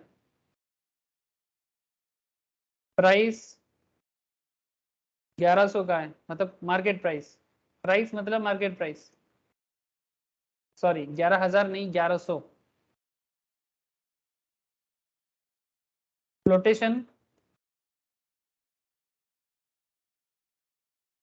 2% का है, कूपन रेट एनुअल 15% का है, टैक्स रेट 30% का है। Again calculate post tax KD. अगर पोस्ट टैक्स नहीं बोलेगा तो दोनों ही कैलकुलेट कर लेना, ठीक है। ये दूसरा सवाल है परपेचुइटी का, मतलब परपेचुअल बॉन्ड मतलब इरिडीमेबल डिवेंचर, ठीक है। परपेचुअल बॉन्ड मतलब इरिडीमेबल डिवेंचर। सर आज मैं इतना ही रखूंगा, बट नेक्स्ट क्लास में मैं आपको एक अनदर कॉन्सेप्ट सिखाऊंगा सर, जीरो कूपन बॉन्ड। ये आप लोग टैक्स में बहुत बार सुने होंगे, टैक्स में, कंपनी लॉ के क्लास में, है ना। Zero coupon bond is a type of securities, काफी पॉपुलर माना जाता है, ठीक है। जीरो कूपन बॉन्ड क्या है और इसका कैलकुलेशन कैसे होता है आज और नहीं बता रहा हूँ सर, ठीक है। आपको मैं नेक्स्ट क्लास में जीरो कूपन बॉन्ड बताऊंगा, बहुत सारा कॉन्सेप्ट नेक्स्ट क्लास में बताना चालू करूंगा। टर्म लोन, बैंक से लोन जब लेता है बैंक, उसका कॉस्ट ऑफ डेब्ट कैसे कैलकुलेट करेंगे, ठीक है। प्रेफरेंस शेयर वो भी मैं नेक्स्ट दिन सिखा दूंगा, ठीक है। जीरो कूपन बॉन्ड सिखाऊंगा, बॉन्ड की तरफ से, बॉन्ड डिवेंचर की तरफ से सिर्फ जीरो कूपन बॉन्ड बताना है। बाकी टर्म लोन एक दूसरा वे है, लेकिन वो भी बॉन्ड मतलब बेसिकली लोन ही है। प्रेफरेंस शेयर थोड़ा हाइब्रिड में आ गया, मतलब शेयर और डिवेंचर का मिक्सअप है। और इक्विटी भी स्टार्ट करूंगा, इक्विटी मतलब इक्विटी कॉस्ट, ठीक है, specially from companies point of view. हाँ सर, बिकॉज हमें यहाँ पर कंपनीज पॉइंट ऑफ व्यू ज़्यादा देखना है, इन्वेस्टर पॉइंट ऑफ व्यू मतलब इक्विटी खरीदना है नहीं है, ठीक है। उसका भी दो चार बात कर लूंगा आपसे। बेसिकली ये शेयर मार्केट क्लास का बात हो जाता है, या फिर फंडामेंटल एनालिसिस या एसएफएम में आगे जाके फाइनल लेवल में पढ़ोगे, बट यहाँ पर हम लोग मेनली बात करेंगे cost of equity from companies perspective, ठीक है। तो मोटा मोटी यही सब चर्चा आगे है, काफी वाइटल पॉइंट है। हाँ, इन्वेस्टर्स पॉइंट ऑफ व्यू में कुछ बताऊंगा मैं आपको, ठीक है, जिसमें आपको मैं कुछ वाइटल पॉइंट है, जैसे सेंसेक्स निफ्टी को वैल्यू कैसे करते हैं, या फिर उसका कुछ अप्रोच है, dividend discount model, asset pricing model, ठीक है। कुछ ऐसे अप्रोच है जिसके थ्रू से आप भी इन्वेस्ट करना चाहिए नहीं करना चाहिए, इसका भी एक आइडिया आपको लगेगा, ठीक है। तो काफी vital information, sorry vital concept आपके लिए वेट कर रहा है, जो हमारा नेक्स्ट क्लास का चर्चा बना रहेगा, ठीक है सर। तो नेक्स्ट क्लास में zero coupon bond, term loan, preference share, equity जमकर चर्चा करेंगे। पर तब तक के लिए जो होमवर्क मैंने आपको दिया उसको घर में ज़रूर ट्राई करें, ओके सर।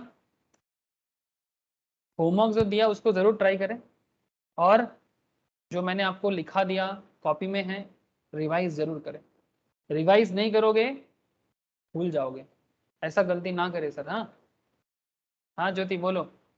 सर क्वेश्चन एक बार फिर देखिएगा मिनिमाइज करके, मेरा नेटवर्क लैग होके लिखने नहीं हुआ। कौन सा? अभी परपेचुअल का। एक सेकेंड सर,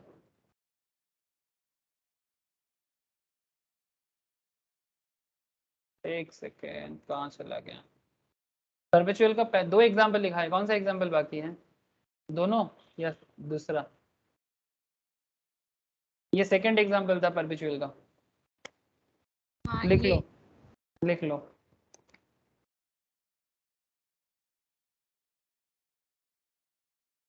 बार बार बोल रहा हूँ सर, एफएम का सबसे बड़ा कॉन्सेप्ट क्या है ना, इसमें क्वेश्चन समझना बहुत ज़रूरी हो जाता है।